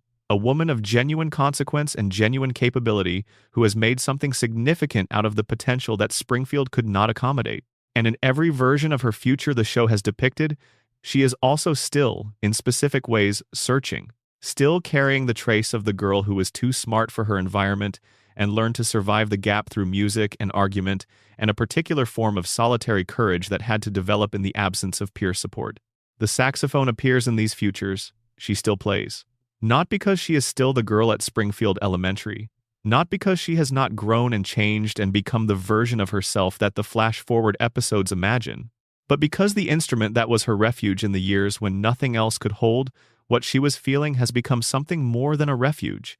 It has become part of her vocabulary, part of the language she thinks in, alongside the verbal language and the political language and the language of whatever discipline her adult self has chosen. The music is still there. The loneliness it grew from has changed its shape in adulthood, but it has not disappeared, because the loneliness of being a very intelligent person in a world that was not quite designed for you does not simply resolve when you leave the specific environment that made it most acute. It changes. It becomes more manageable. The saxophone stays. The note in her pocket says, "You are Lisa Simpson." This is everything she needs to know in the moments when the world's failure to recognize what she is becomes heaviest. The note does not promise that the world will eventually understand. It does not tell her the argument will win. It confirms only that she is who she is, that the person she knows herself to be is real, that the recognition does not require the world's confirmation to be valid. This is the best and most honest support the show can offer her, given the world it has placed her in. Not the promise of eventual triumph or eventual belonging, just the note, and the saxophone, and the knowledge that she is Lisa Simpson, which is, when everything else fails, enough. Section 6. The Springfield Economy of Suffering. The Simpsons is a show about money. This sounds reductive, because the show is obviously about many things, but it is more accurate than it sounds, and the accuracy becomes clearer the longer you watch. The show is not about money in the way that shows with money as their subject are usually about money. It is not about the pursuit of wealth or the drama of its loss or the social landscape of the very rich. It is about money in the way that the absence of adequate money shapes the texture of daily existence, in the way that not quite having enough becomes the organizing condition of a family's choices and a family's anxieties, and a family's relationship to the possible. Homer's salary is the economic ground of the show's universe. Everything else, every choice the family makes, every opportunity pursued or passed by, every argument about what the family can or cannot afford, is organized around Homer's salary, and what that salary does and does not cover. The show has been inconsistent about specific numbers across its floating timeline, because the show has been inconsistent about many specific details that would anchor it too firmly to a particular economic moment, but what it has been consistent about is the experience of Homer's income as perpetually and precisely insufficient. Not dramatically insufficient, not poverty, Not the kind of insufficient that produces visible crisis or visible deprivation, but quietly and specifically insufficient, in the way that working-class American income has been quietly and specifically insufficient for most of the last 50 years. The mortgage is present throughout the series as a background anxiety. The show never foregrounds it, never makes the mortgage the subject of an episode in the way that more explicitly political programming might, but the mortgage is there, in the way that real anxiety is there, in the background of decisions that seem to be about other things. Homer does not leave his job at the nuclear plant, despite the fact that his job at the nuclear plant is objectively terrible and exposes him to conditions that are damaging his health and his cognition on a continuous basis, because the mortgage requires the income that the job provides. Homer does not tell Burns what he actually thinks of him, despite 36 years of accumulated evidence about what Burns has done to Homer's family and Homer's town and Homer's mother, because the mortgage requires the income that the job provides, and losing the job means losing the income, and losing the income means losing the house, and the house is everything. This is the economic mechanism that keeps Homer in Sector 7G and Burns in his position of unchallenged authority over Homer's life. Not cruelty, not stupidity, not the absence of awareness about the dynamics of the situation.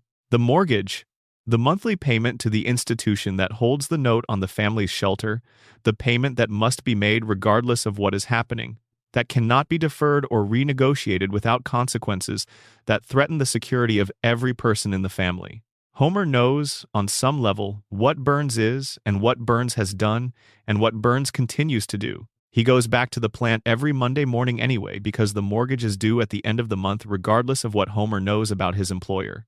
This is the political economy of the American working class expressed with complete accuracy in a cartoon for 36 years.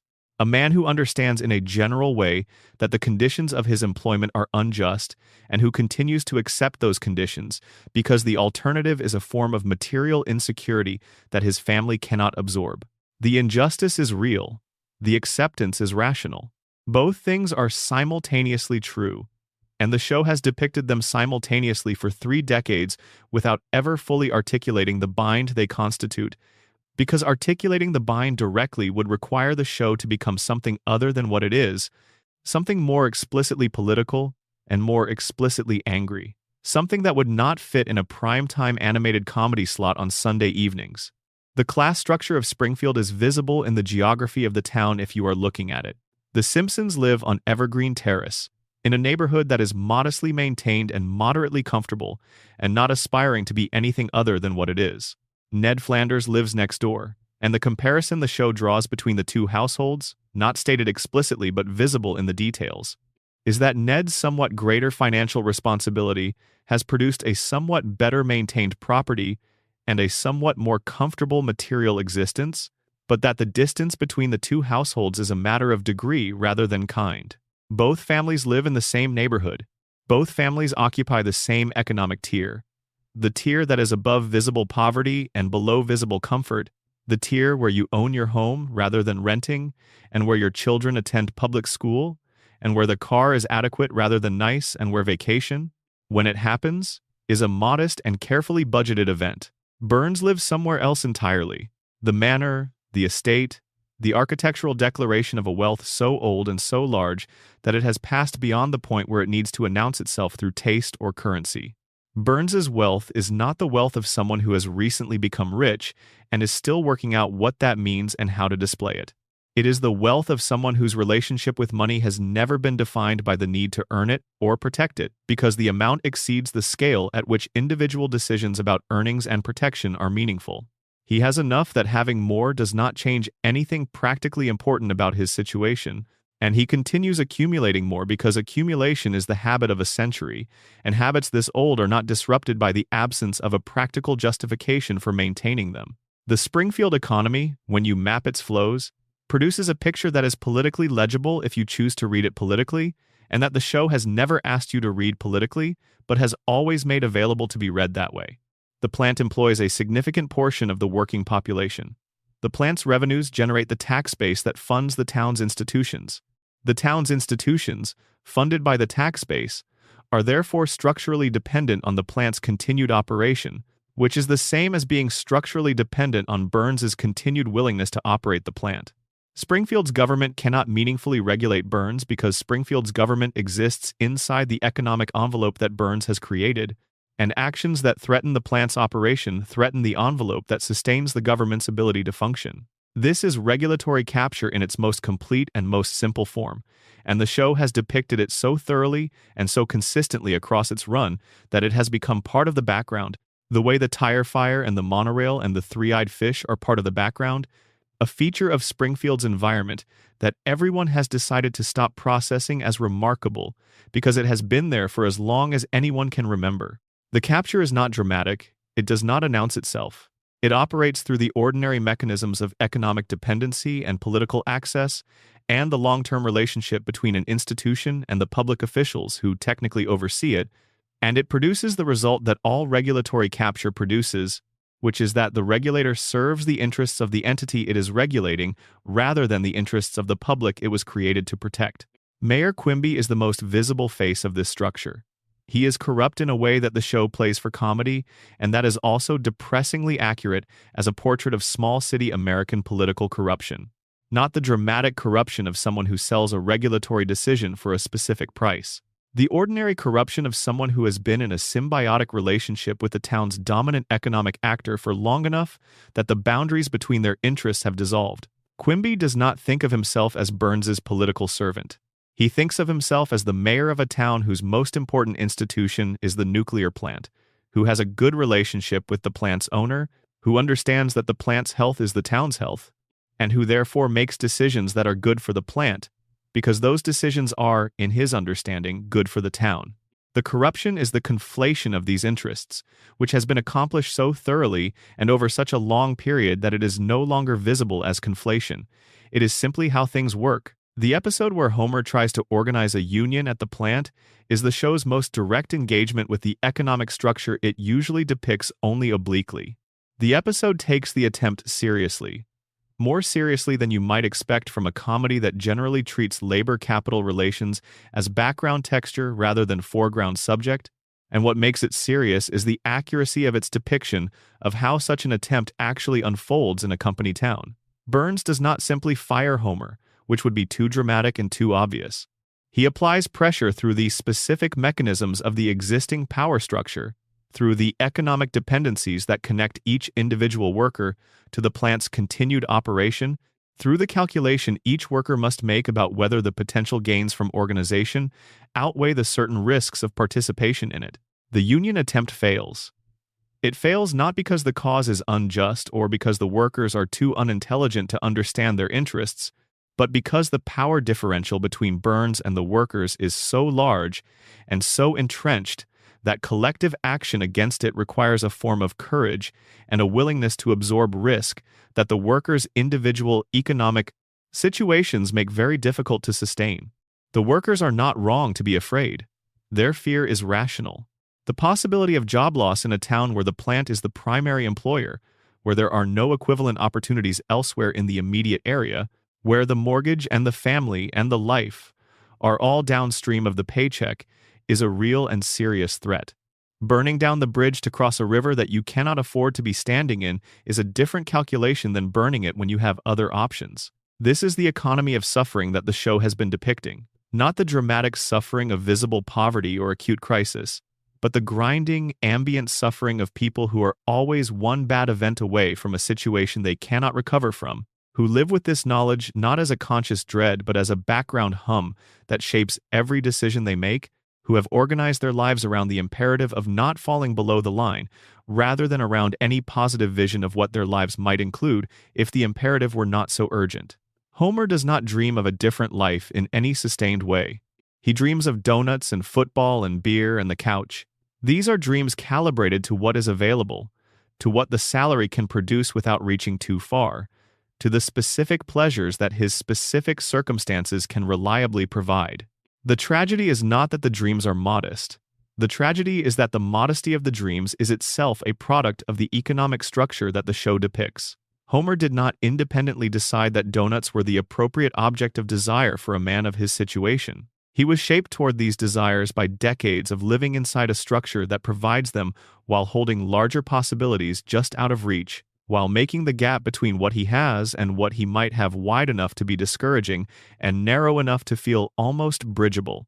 The donut is not a compromise. The donut is the endpoint of a long and invisible process by which the system communicates to the people inside it what is and is not within the range of legitimate expectation. The tire fire. It has been burning since the show began. In the show's universe, it began at some specific point in Springfield's history and has been burning continuously since. A persistent and unextinguished and apparently unextinguishable blaze that produces noxious smoke and is universally acknowledged as a problem and has not been addressed because addressing it would cost money that the town does not have, for reasons that trace back, eventually, to the plant and to Burns, and to the structure that Burns' ownership of the plant has produced. The tire fire is the show's most compact symbol for what happens when you let the economy of suffering run long enough. Eventually you have a fire that nobody can put out, and everyone just agrees to call it ambient, and the smoke drifts over the town every day, and everyone has stopped noticing because you stop noticing the things that have always been there. Springfield breathes the tire fire's smoke. Burns breathes the treatments that keep his diseases in equilibrium. Homer breathes the radiation from the plant and the cigarettes of his working-class social world, and the ambient air of a community classified by the federal government as an environmental hazard. And everyone goes about their day, and the sun comes up, and the mortgage is due at the end of the month, and the school is open, and the plant is running, and Burns is alive, and everything is exactly as it was and as it will be, the economy of suffering sustaining itself in the way that economies do, through the accumulated decisions of people who cannot afford to challenge the conditions that produce them. Section 7. Burns, Smithers, and the Anatomy of Power. If you wanted to design a perfect illustration of how institutional power sustains itself across generations, across industrial revolutions and political upheavals, and the full turbulent sweep of American history from the Gilded Age through the present, you would design Charles Montgomery Burns. And if you wanted to design the mechanism by which that power is maintained on the daily, operational, granular level that determines whether the structure survives from one week to the next, you would design Wayland Smithers. Together, these two characters constitute the most carefully observed portrait of the relationship between concentrated wealth and the people who serve it that American popular culture has produced. And the show has been running this portrait in the background of its comedy for 36 years without ever presenting it as the document it is. Burns's power is structural rather than primarily financial, though the finances are the foundation on which everything else rests. Over more than a century of operation, Burns has built a system in Springfield in which every institution in the town is connected to him by chains of dependency that are individually manageable and collectively inescapable. The nuclear plant is the most visible link, the one that employs a substantial portion of the working population and that supplies the electrical power without which Springfield's modern life cannot function. But the plant is the engine, the real structure, the thing that makes Burns's position more than an economic fact and closer to a political one, is what the plant's revenues have funded across the decades of its operation. Burns has invested in Springfield's political access in the way that sufficiently wealthy and sufficiently patient people invest in political access everywhere. Not through dramatic corruption, not through the explicit purchase of specific outcomes, but through the patient and persistent investment in relationships and institutions, and the kind of civic goodwill that attaches to someone who has been a donor and a patron and a creator of employment in a community for longer than anyone currently alive in that community can remember. The politicians of Springfield do not do Burns's bidding because they have been specifically paid to. They do it because Burns has been the town's most reliable patron across a period that exceeds the political careers of everyone currently in office, and the language of gratitude and obligation and continued access that this history produces is the most durable form of political currency in any small community. His relationship with the school system, with the hospital, with the cultural institutions of Springfield insofar as they exist, involves donations and naming rights, and the kind of visible civic generosity that makes its benefactor difficult to oppose openly. You do not challenge the man whose name is on the wing of the hospital, not because his name removes him from accountability, but because the wing exists, the hospital functions, And challenging its named benefactor requires a willingness to bite the hand that maintains institutions your community depends on. Burns understands this. He has always understood it. The philanthropy is not separate from the power.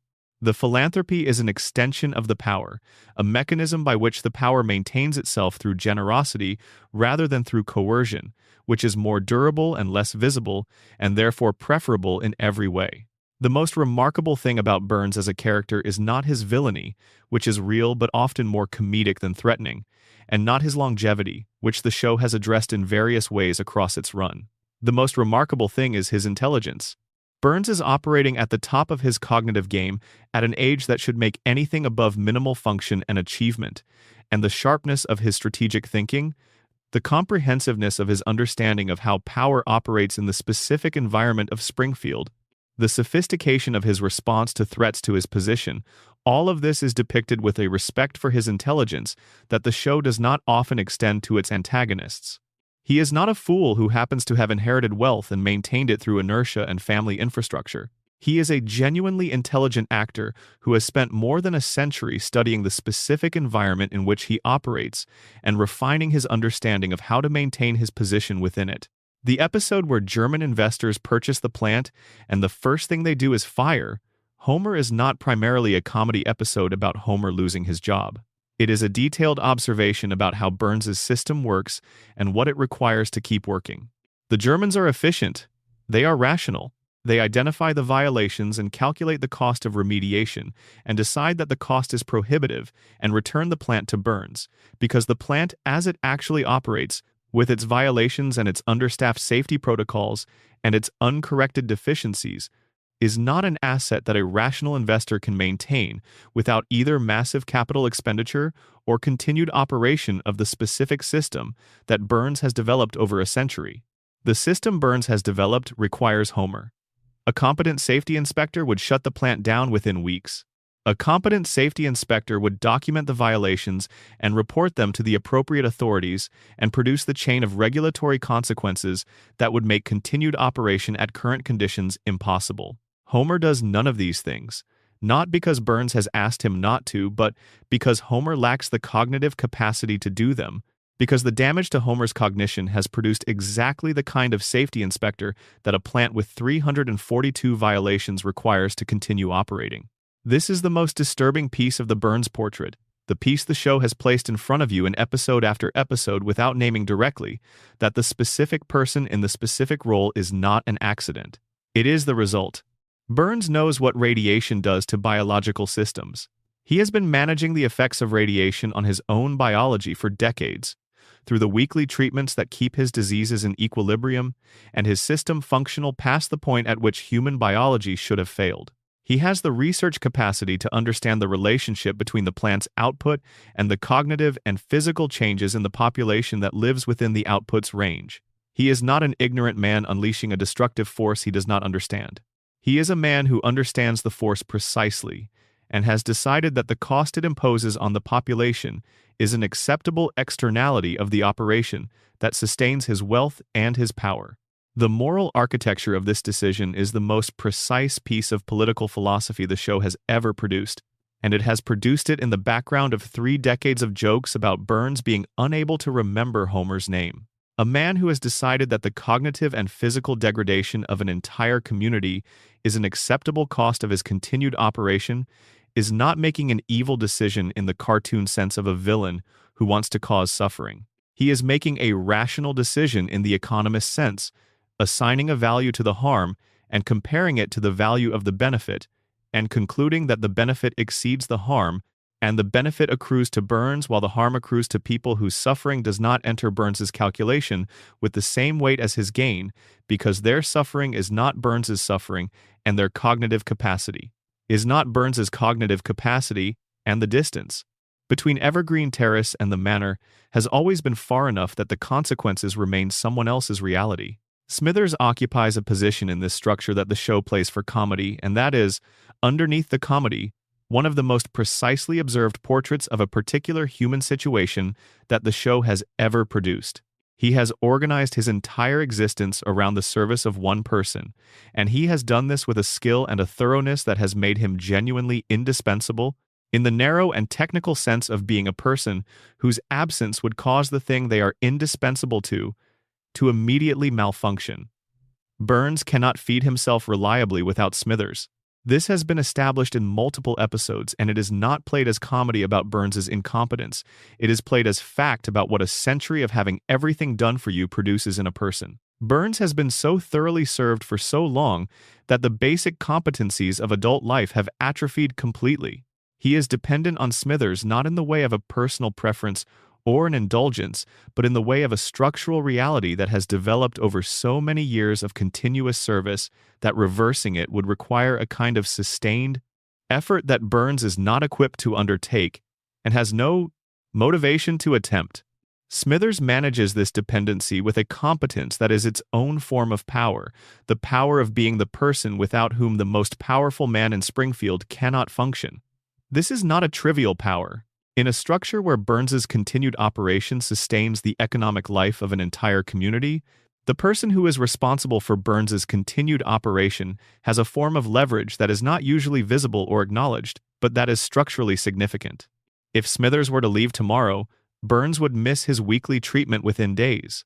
The disease equilibrium would collapse.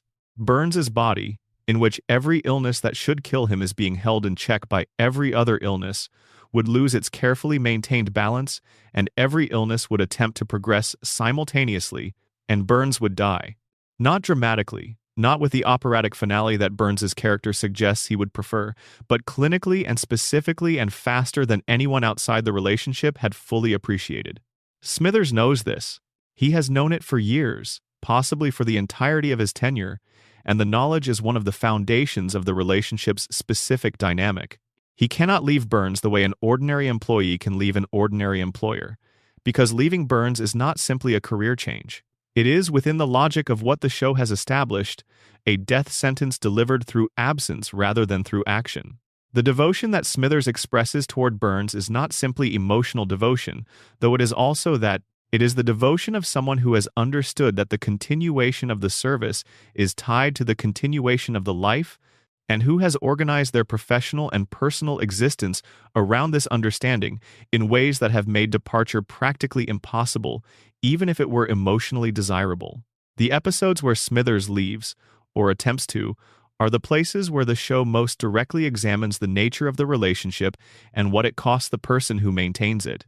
When Smithers takes a vacation, or when Burns fires him, or when some other disruption breaks the ordinary continuity of the service, what the episodes always establish is that Smithers finds the world outside the relationship disorienting in a way that is more fundamental than the ordinary difficulty of leaving a familiar situation. He has spent so long being Smithers to Burns that the identity he would carry into a different context has not been fully developed. He is, in a specific and worrying sense, his function. He is the man who manages Burns's schedule and anticipates Burns's needs and ensures Burns's treatments and maintains the infrastructure of a life that has been entirely built by someone else and is maintained by Smithers's continuous and expert labor. Remove the function and what remains is not yet fully clear.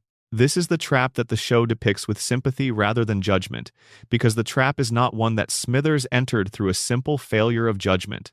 It is one he entered through the normal process of becoming very good at something over a very long period of time and discovering, once he was very good at it, that the process had consumed the space in his life where other things might have developed. He is a man who has spent the time that might have produced friends and partners and independent pursuits on the service of one person, and the service is real and the skill is genuine, and the relationship, whatever it is the organizing fact of his existence.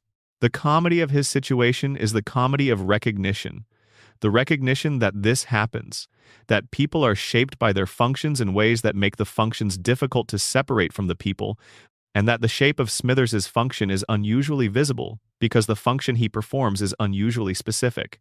The historical dimension of Burns's character is the show's most ambitious piece of world-building, and its most consistently under-examined. Burns has been alive and accumulating power since before the 20th century began. He has personal memories of historical events that predate the careers of everyone currently alive in Springfield.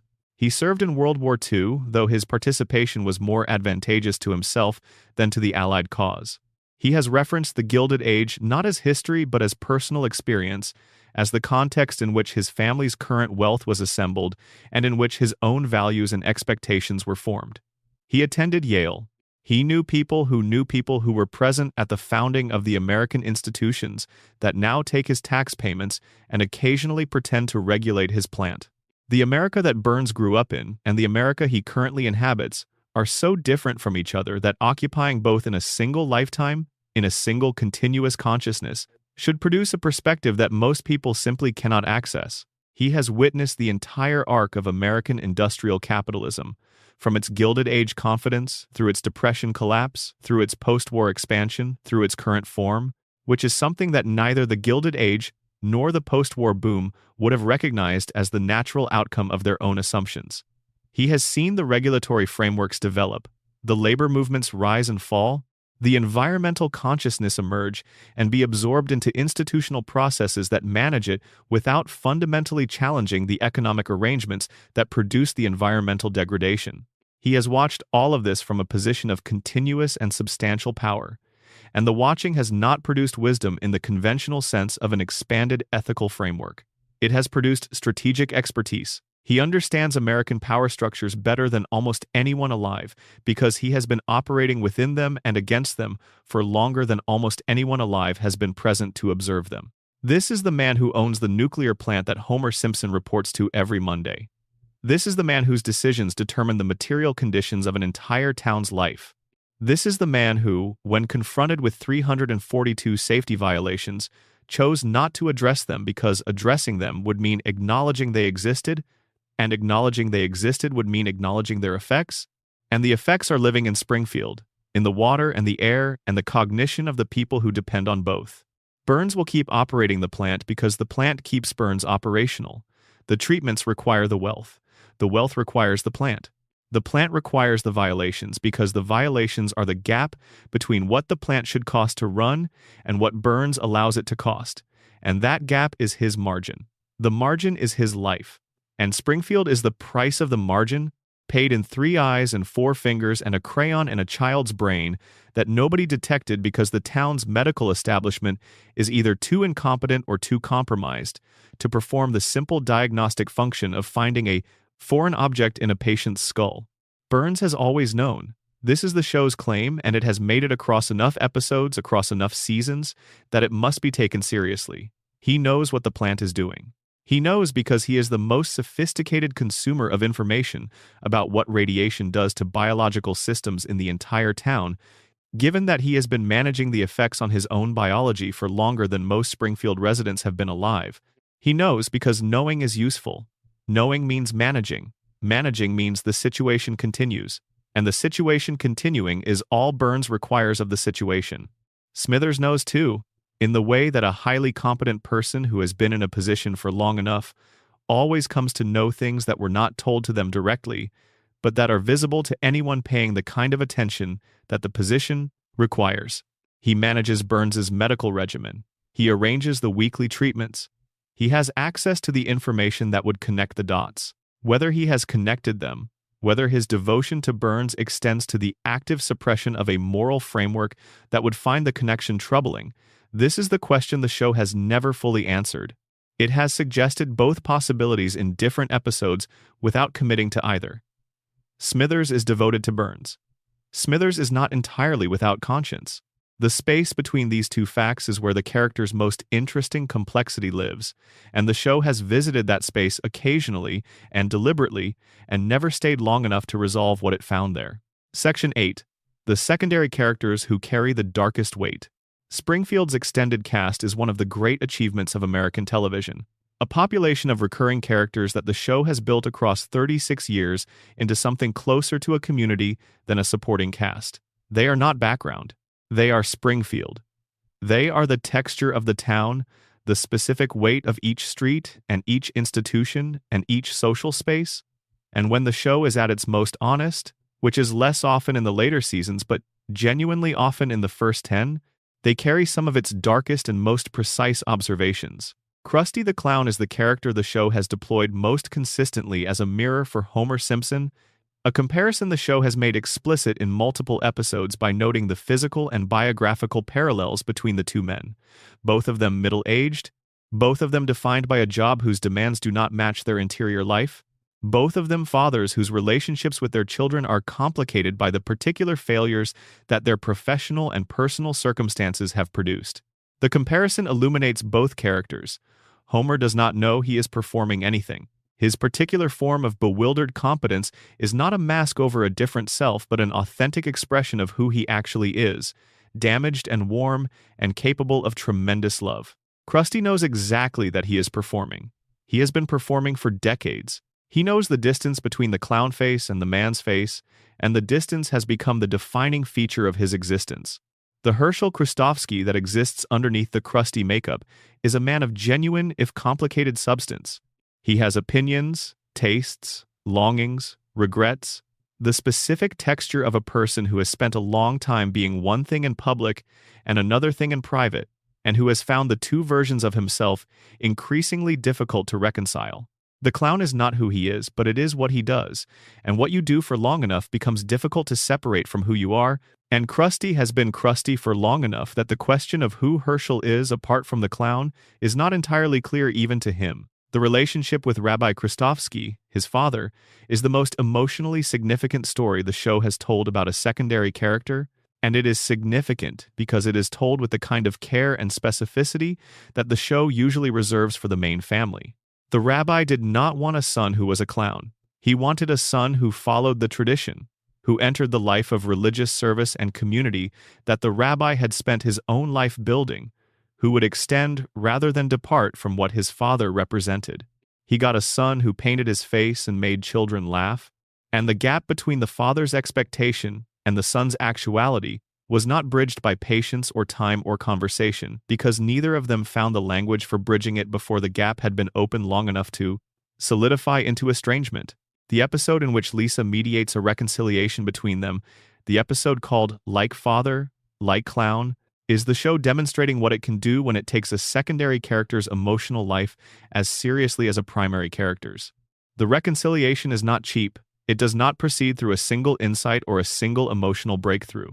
It proceeds through the slow and difficult process of two people who have been hurting each other for years, finding, in the specific context of their immediate situation, enough willingness to try that the trying produces a result. The rabbi had to see what his rigidity had cost his son. Krusty had to acknowledge what his departure had cost his father.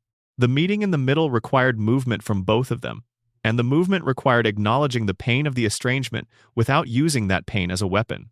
Krusty's life after the reconciliation is still the life of a man who has spent decades performing something he is not. The reconciliation does not resolve the fundamental situation. It resolves the specific wound of the estrangement and leaves the broader landscape of a man who makes children laugh for a living and finds the work less meaningful than the work's cultural position implies it should be, who has addictions and financial difficulties and a complicated relationship with his own celebrity, who is famous in the specific way that television creates fame, and who finds that the fame is a better answer to the question of who he is than any of the alternatives he has been able to develop. The character who deserves a separate conversation is Sideshow Bob, because Bob is the show's most sustained exploration of a single psychological phenomenon, which is the relationship between intelligence and grievance, and the specific form of destruction that results when a very capable person decides that their capability has not been appropriately recognized and that someone specific is responsible for the non-recognition. Bob is brilliant. The show has established this thoroughly and has never undermined it. He attended Yale. He can quote extensively and accurately from the canonical texts of Western culture. He has demonstrated, across multiple episodes, a capacity for long-range planning and strategic thinking that would be impressive in any context, and that is, given the context in which he actually deploys it, mostly very funny. He has spent the entirety of his major appearances in the show in pursuit of the death of a 10-year-old child who is, by the metrics his own education privileges, substantially his intellectual inferior. Bart cannot read well. Bart cannot construct an extended argument. Bart cannot quote Shakespeare or Gilbert and Sullivan. By the standards of the educational system that produced Bob's credentials and validated Bob's intelligence, Bart is exactly the kind of person that Bob should barely register as an opponent, let alone as a worthy object of obsession. And yet Bob has been defeated by Bart repeatedly, across multiple decades of the show's run, in circumstances that give Bob every apparent advantage, and that Bart navigates successfully through a combination of improvisation and luck, and the specific form of practical intelligence that his education has never taught, but that his life on Springfield streets has developed. The show is making an argument with this pattern.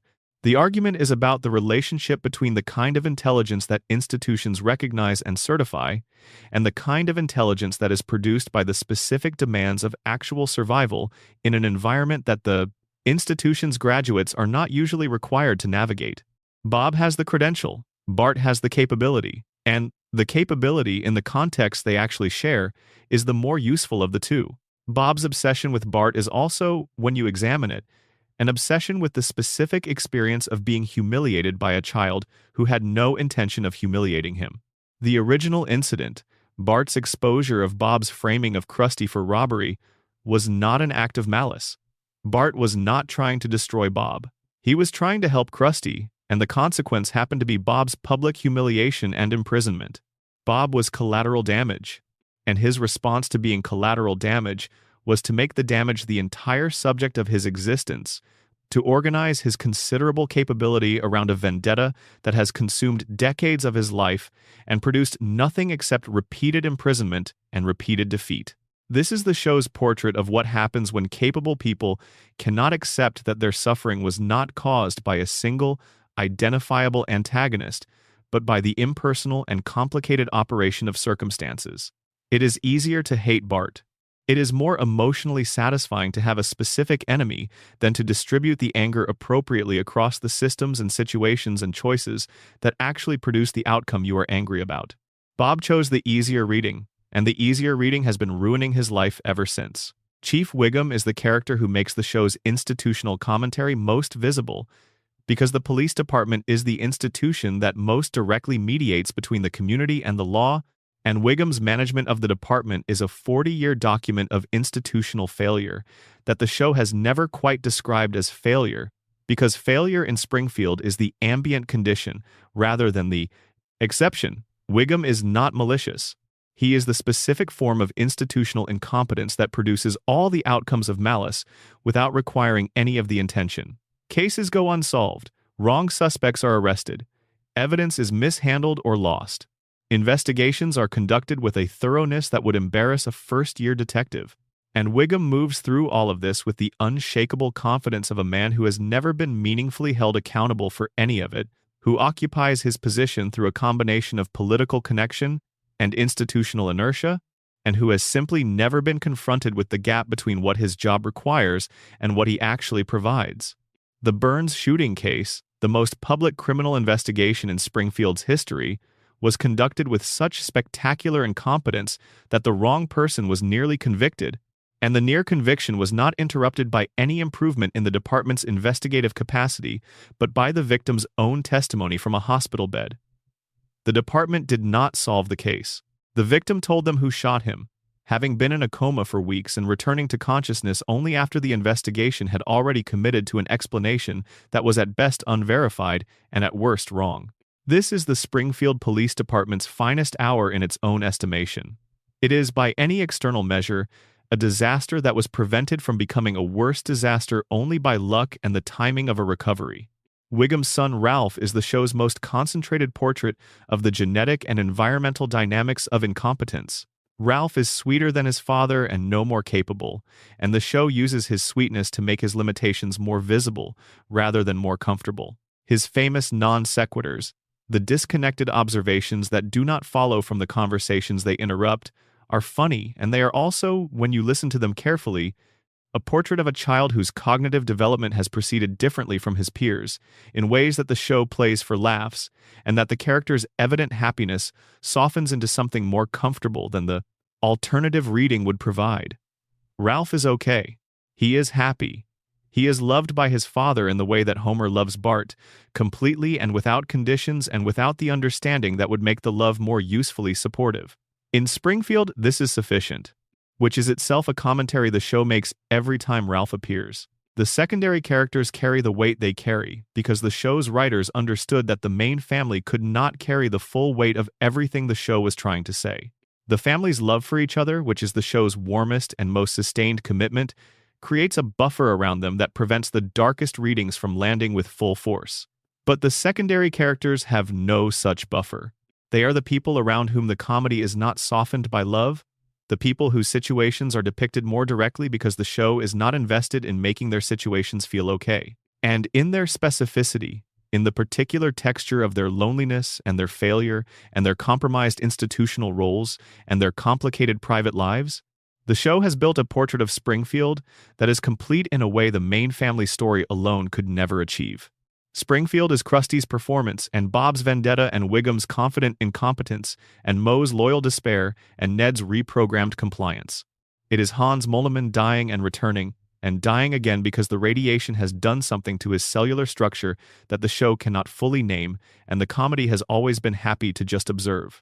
It is a town full of specific people living specific lives within the same impossible structure, all of them connected by the plant, and the school, and the bar, and the church, and the various institutions of a community that has decided, again and again, that the comfortable version of the truth is the only version it can sustain. They are more real than their comedy status suggests. The show has always known this. The later seasons have sometimes forgotten it, treating secondary characters as joke delivery mechanisms rather than people. But in the early and middle seasons, when the writer's room was populated by people who had something to say and the format to say it in, the secondary characters were the most honest voices in Springfield. They were the ones the comedy did not quite protect, and in their relative exposure you could see what the show saw, what it has always seen, about the specific texture of working-class American life in a town that belongs to a man who does not know most of its residents' names. Section 9. The Treehouse of Horror as Documentary. Every October, The Simpsons takes a break from its ordinary universe and produces something that operates under different rules. The Treehouse of Horror anthology series, which has been running since the second season of the show and is therefore nearly as old as the show itself, is the place where the writers are officially permitted to do things the regular format cannot accommodate. Characters die without returning. The laws of physics, already loose in Springfield's ordinary episodes, are suspended entirely. Consequences that the reset button ordinarily erases are allowed to be permanent, at least for the duration of the segment. It is the carnival, the release valve, the designated space for the show to go where it cannot go the other 11 months of the year. The official framing of the Treehouse of Horror episodes is that they are outside the show's continuity, that they are non-canonical by definition, that the deaths and transformations and reality violations they depict do not carry over into the regular universe, and therefore need not be reconciled with it. This framing is used to explain why you can watch the Halloween special where the family is consumed by aliens, and then watch the following week's regular episode with no acknowledgement of the consumption. The Halloween episodes exist in their own register. They are labeled as such. They are received as such. But here is the thing. The themes of the Treehouse of Horror episodes are not outside the show's continuity. They are the show's continuity, operating without the comedy buffer that the regular format applies to them, expressing at full volume what the regular episodes express at carefully managed levels. The horror of the Halloween specials is not separate from the ordinary life of Springfield. It is the ordinary life of Springfield, rendered without the warmth and the comedy and the resolution that make the ordinary life of Springfield watchable. Take away the laugh and what remains is exactly what the Halloween episodes provide. The very first Treehouse of Horror special, which aired in October of 1990, establishes this relationship immediately. Its 3 segments, a haunted house, a riff on the Telltale Heart, and an alien abduction, are unified by a theme that the show's comfortable domestic register usually manages carefully: powerlessness. In all 3 segments, the Simpson family encounters forces that are larger and more indifferent than their expectations and their preparations and their reasonable assumptions about how the world works can accommodate. The haunted house does what it wants regardless of their wishes. The guilt in the Telltale Heart segment consumes its host in ways the host cannot resist. The aliens abduct and return and abduct again without any particular concern for the abductee's preferences or well-being. These are not random horror tropes selected for their entertainment value. They are the specific anxieties that the show's regular episodes organize themselves around, rendered in genre clothing. In Springfield's ordinary life, The forces that are larger and more indifferent than the family's wishes are economic, institutional, environmental. Burns decides the bonus. The school decides Bart's trajectory. The radiation decides what happens to the water. The family navigates these forces with varying degrees of success, and always, ultimately, with a warmth that makes the navigation feel like agency rather than accommodation. The Halloween episodes strip out the warmth and the comedy and the sense that accommodation will eventually produce something livable, and what you are left with is the confrontation with powerlessness in its pure form. Without the buffer, the body horror episodes are particularly revealing because they address something that the regular show depicts but never describes. Bodies in Springfield are not quite right. This has been established from the show's first episode and maintained across every subsequent one. The yellow skin, the four fingers, the eyes that bulge at a size that no human anatomy produces, the hair that maintains impossible shapes without external support. These physical characteristics are presented in the regular episodes as aesthetic conventions, as the visual language of the show's universe, as simply how things look, rather than as things that happen to people who would have looked different in a different environment. The Halloween episodes cannot sustain this comfortable framing. In the Halloween episodes, bodies change.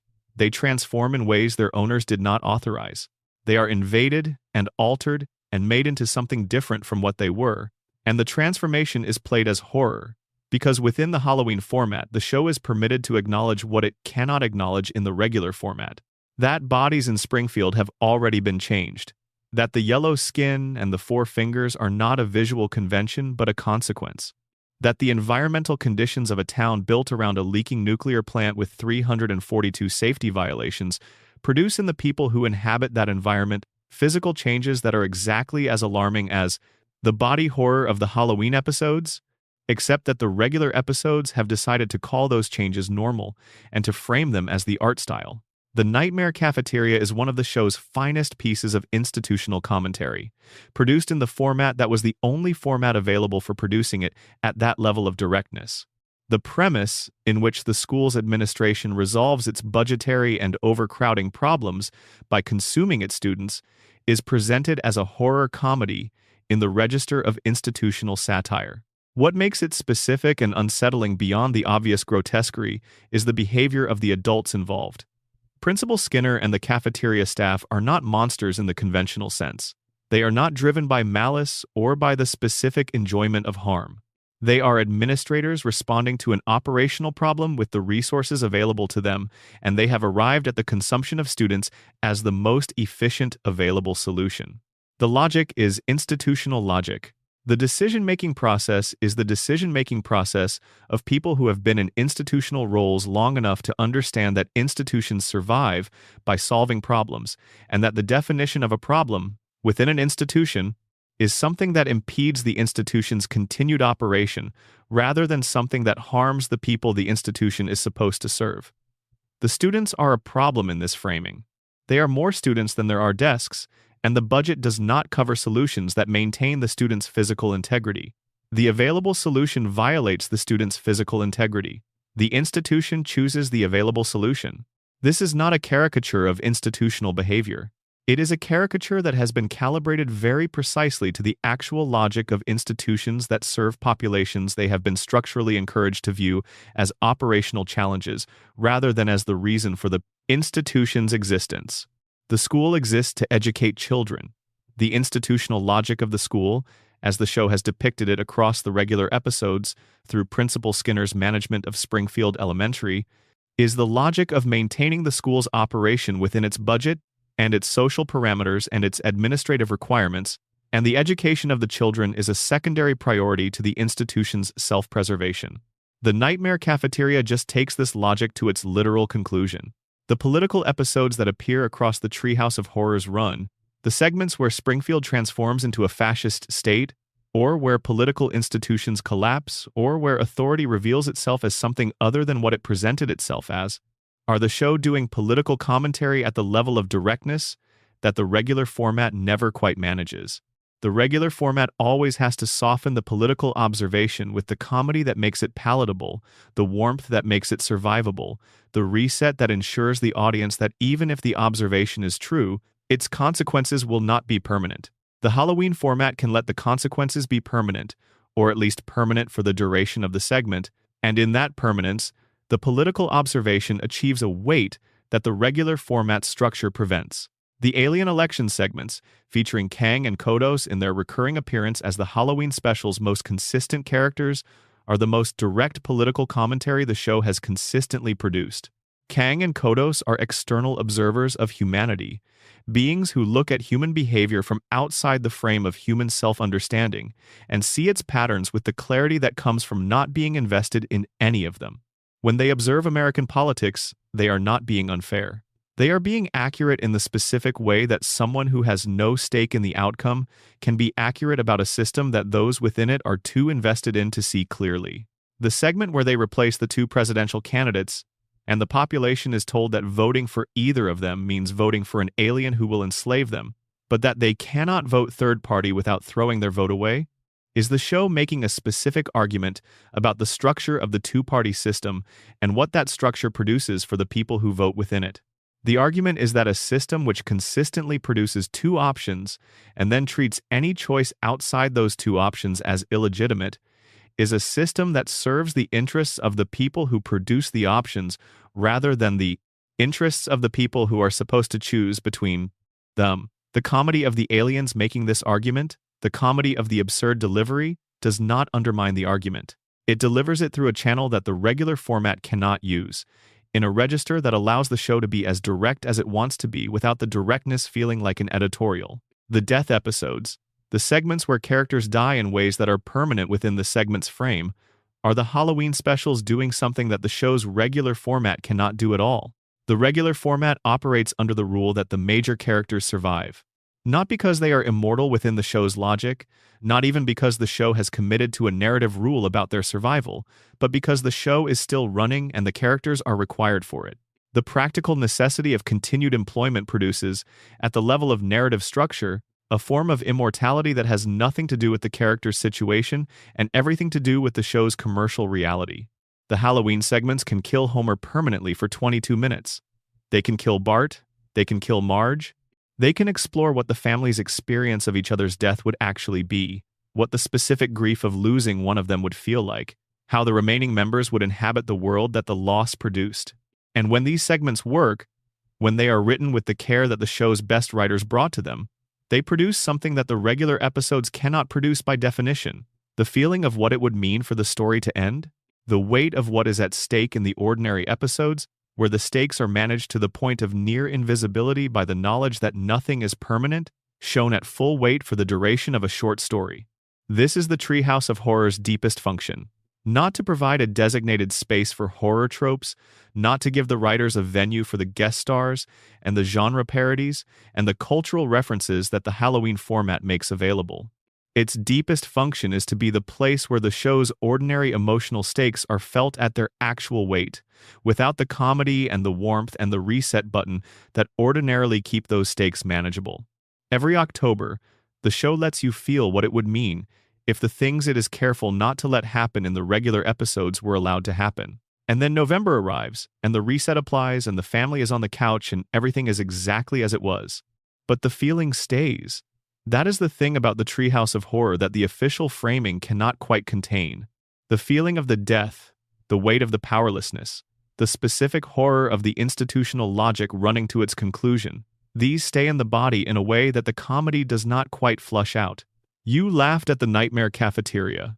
You also understood something about institutional logic that the regular episodes could not quite deliver. You laughed at Kang and Kodos. You also received a piece of political analysis that the regular format would have softened into something more comfortable. The laugh and the understanding happen simultaneously, which is the show's fundamental trick, but the understanding is real and it persists after the laugh has faded. Every October, the show tells you the truth without the buffer, and every November, Springfield agrees it was just a Halloween special and moves on, which is what Springfield does. Which is what Springfield has always done with truths that arrive through channels that are supposed to make them not count. Section 10. The final season problem and what the show became. The Simpsons should have ended. This is a statement that the show's most devoted fans make with a frequency and an intensity that resembles religious conviction, and the specific dates they suggest for the appropriate ending vary considerably, from the late episodes of Season 8 to the early episodes of Season 12. Though most of the serious arguments cluster around the window of Seasons 9 and 10, when the show's relationship with its own previous quality became most visibly complicated, the statement is made with passion and sometimes with grief, as though something was lost that could have been preserved, as though the show made a choice that damaged it unnecessarily, as though the right ending at the right moment would have left the show intact in the cultural memory as a great thing that knew when to stop. What the passionate advocates of an earlier ending are responding to is real. The show changed. The specific texture of its quality, the particular combination of emotional depth and comedic precision and observational accuracy that defined its best work, was not maintained across the entirety of its run. The later seasons are not the same show as the earlier seasons. This is true and it is measurable, though the measurement is difficult because the qualities that changed are difficult to quantify, and the qualities that remained constant are sometimes easier to point to. The later seasons are still funny. They still produce episodes of genuine quality. They still demonstrate a command of the show's vocabulary and conventions that decades of accumulated practice produces. But they are writing in the language of the show rather than in the language of the experience that produced the show, and the difference between those two things is the distance between a great work and a proficient extension of it. But the question of whether the show should have ended, when examined seriously, turns out to be more interesting and more complicated than the passionate advocates for ending usually acknowledge. Because the question of when a show should end is never answered by the quality of the show in isolation. It is answered by the intersection of quality and function, and The Simpsons has functions that its passionate advocates for ending do not usually weight heavily in their analysis. The show is economic infrastructure for a media enterprise of significant scale. Fox has built a portion of its Sunday night programming around the show for 36 years, and the institutional relationships and revenue streams and brand associations that have developed around this programming block are not things that a decision about artistic integrity easily displaces. The show has produced, across its run, revenues that are not simply significant for the network but that are the foundation on which portions of the network's other activities have been built. Ending the show is not simply a creative decision.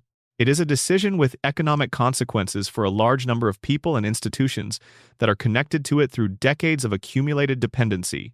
This is the show's final commentary on itself, the one it cannot make directly because making it directly would require the show to be something other than what it is. The show that spent 36 years depicting the consequences of a working-class family living inside the economic gravity of a billionaire who will not let his profitable infrastructure be disrupted, even when the disruption would be better for the people living within the infrastructure, is itself a piece of profitable infrastructure inside an economic structure that will not permit its disruption, even when the disruption would be better for the work. Burns will not let the plant be shut down because the plant is the engine of everything he is. Fox will not let the show be ended because the show is the engine of a significant portion of what it is. The show and the thing the show satirizes have arrived at the same position. This is not an accident. It is the natural destination of an extended metaphor that has been running long enough to complete its circuit. The quality decline, when traced precisely, produces a more specific account than the general claim that the later seasons are worse. What changed is not the comedy. The comedy remained capable, and there are genuinely funny episodes scattered across every season of the show's run, including the seasons that are most often cited as evidence of decline. What changed is the relationship between the comedy and the emotional and observational content that the comedy was originally in service of. In the early seasons, the comedy was instrumental. It was the mechanism by which the show made its observations bearable, the form that allowed the emotional content to be delivered without becoming overwhelming. The jokes were funny, and they were doing something besides being funny. They were advancing an argument, or revealing a character, or making an observation that would not have been received at the same depth if it had been delivered without the comedy as its vehicle. The comedy and the content were integrated in a way that made each necessary to the other. In the later seasons, the comedy increasingly became the content. The jokes were still funny, but they were no longer doing something besides being funny. The episodes were structured around comedic premises rather than emotional or observational ones, around the question of what comic situation can be generated from this character or this setting, rather than around the question of what true thing needs to be said and what comic form can best deliver it. This is the difference between comedy as a tool and comedy as a goal, and the difference is the distance between the early seasons and the late ones. The writer's room change is part of the explanation. The original writers who produced the show's golden age brought to it specific and personal experiences of working-class American life, specific and personal angers about the political and economic structures that shaped those lives, and specific and personal investments in characters who were, in various ways, versions of people they knew or versions of themselves. The comedy was generated by things that mattered to them in a way that personal investment produces. When those writers moved on and were replaced by writers who knew the show primarily as a cultural institution, the investment was in the show rather than in what the show was about, and the comedy began to serve the show's conventions rather than the experiences that the conventions had been developed to communicate. The celebrity cameo explosion that the show experienced in its later period is a symptom of this shift. In the early seasons, celebrity appearances served the story. They appeared because the story required a specific kind of character that a celebrity could provide, because the satirical point being made was served by the specific associations of a specific public figure, because the appearance was in service of something beyond itself. In the later seasons, the cameos were increasingly ends in themselves, ways of maintaining the show's cultural relevance and its connection to current celebrity culture at a moment when the show's relationship with that culture had shifted from shaping it to commenting on it. Springfield stopped being the mirror that showed America what it was and started being the archive that showed America what it had already seen. The moment this shift occurred is not precisely locatable, but it is somewhere in the late 90s, in the transition from a show that was generating the cultural references to a show that was processing them after they had been generated elsewhere. The Simpsons in 1993 was making jokes about things that had not yet fully registered in the cultural consciousness. The Simpsons in 2005 was making jokes about things that had already been processed by everything else, that had already been memed and referenced and culturally digested before the episode aired. This is not a failure of talent. It is a failure of timing, a consequence of longevity. A show that runs long enough cannot remain in the position of being ahead of the culture because the culture eventually catches up and the show is then in the position of running alongside it rather than leading it. The only way to remain ahead of the culture is to stop before the culture catches up, to end at the moment when you are still producing material that the audience has not yet processed, to leave the archive in a state of incompletion that the audience will always find slightly ahead of where they are. The Simpsons could have done this. It chose not to, or was not permitted to, and the consequence is that the show has been running alongside culture rather than ahead of it for the better part of 2 decades. What the show became in its extended run is not simply a lesser version of what it was. It is a different kind of cultural object with different functions. In its early and middle periods, the show was a document, an argument, a piece of sustained observational work about the specific texture of working-class American life and the systems that shaped it. In its later period, the show has become something closer to a monument, a structure that exists to be visited rather than experienced, that rewards familiarity rather than encounter, that is more valuable as an archive than as a living work. This is not entirely a bad thing. Monuments have value, archives have value. The knowledge that Springfield will be there next Sunday, that the couch gag will play and the opening sequence will run, and Homer will be Homer, and Marge will be Marge, and the children will be their ages, and Ned will be next door, and Mose will be open, and Burns will be alive. This knowledge is a form of comfort that a significant portion of the population has organized a small but genuine part of their lives around. The comfort is real. The need it meets is real. There is something in the continuity of the show, in its refusal to end, in its insistence on remaining exactly as it is while everything around it changes, that functions for its audience the way certain other very stable things function, as evidence that some things do not change, that some structures hold, that there is a version of the world that stays recognizable across decades of disruption. This is, of course, the most sophisticated thing the show has done with its own longevity. By refusing to end, it has become the thing it spent its early seasons satirizing, a structure that sustains itself past the point of its own justification because too many people and too many interests depend on its continuation. Burns keeps the plant running past the point where any external measure would justify its continued operation. The show keeps Springfield running past the point where any artistic measure would justify its continued production.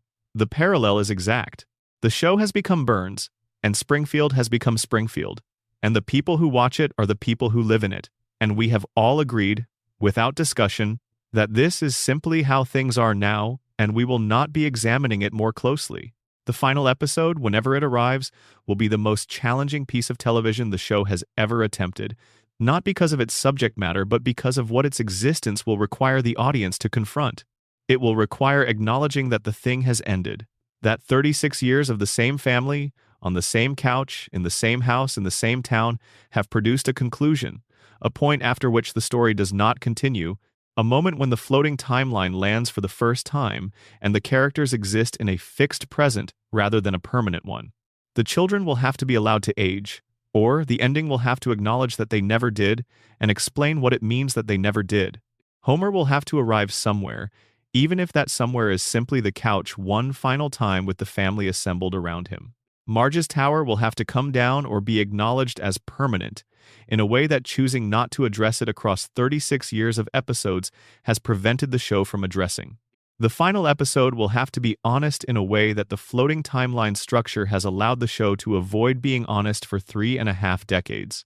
There is a version of the final episode that would be, if the show is willing to tell the truth it has been carrying for 36 years, one of the most devastating pieces of television ever produced. Homer waking from the coma, gray and old, not knowing how much time has passed, finding Marge older and the children grown and Springfield changed in ways that 36 years of time produce in any real community, having to be a person in a world that has moved on without him, having to find the version of himself that exists in the landing rather than in the float. That version would honor everything the show has spent 36 years building. It would acknowledge what the floating timeline has always been and what it has been keeping him from. It would be the most complete and honest resolution to the document the show has always been. But the show will probably not do this. The show will probably find a way to end that keeps the warmth and the comedy and the sense that everything is going to be all right, that sends the family forward with enough ambiguity that the future they are entering feels open rather than determined, that gives the audience enough emotional resolution to accept the ending without requiring them to fully reckon with what the floating timeline always meant. This is not a failure. This is the show being what it has always been, a story that knows the weight of its subject and chooses, for the benefit of the people who need to be able to watch it, to carry that weight through laughter rather than through grief. And whatever ending arrives, whenever it arrives, Springfield will be there the next day. Not on television, perhaps, not as a new episode, but in the archive, in the streaming library, in the cultural memory of everyone who watched it and who will carry it forward into a future that the show will not be present in. Homer on the couch, Marge in the kitchen, Bart on the skateboard, Lisa at the saxophone, Maggie with the pacifier, watching everything, waiting. The town around them in its impossible geography, located everywhere and nowhere, in every state and no state, in the specific coordinates of wherever you were when you first watched, and it felt like it was about somewhere you knew. The show was never actually a comedy. You probably knew this, at some level, the whole time. It was a story about people who deserved more than they had, and who loved each other anyway, and the comedy was the form that made this story endurable, to receive in the specific conditions of a Sunday night on a couch that you were probably sharing with people you loved and who did not always understand you and who you did not always understand.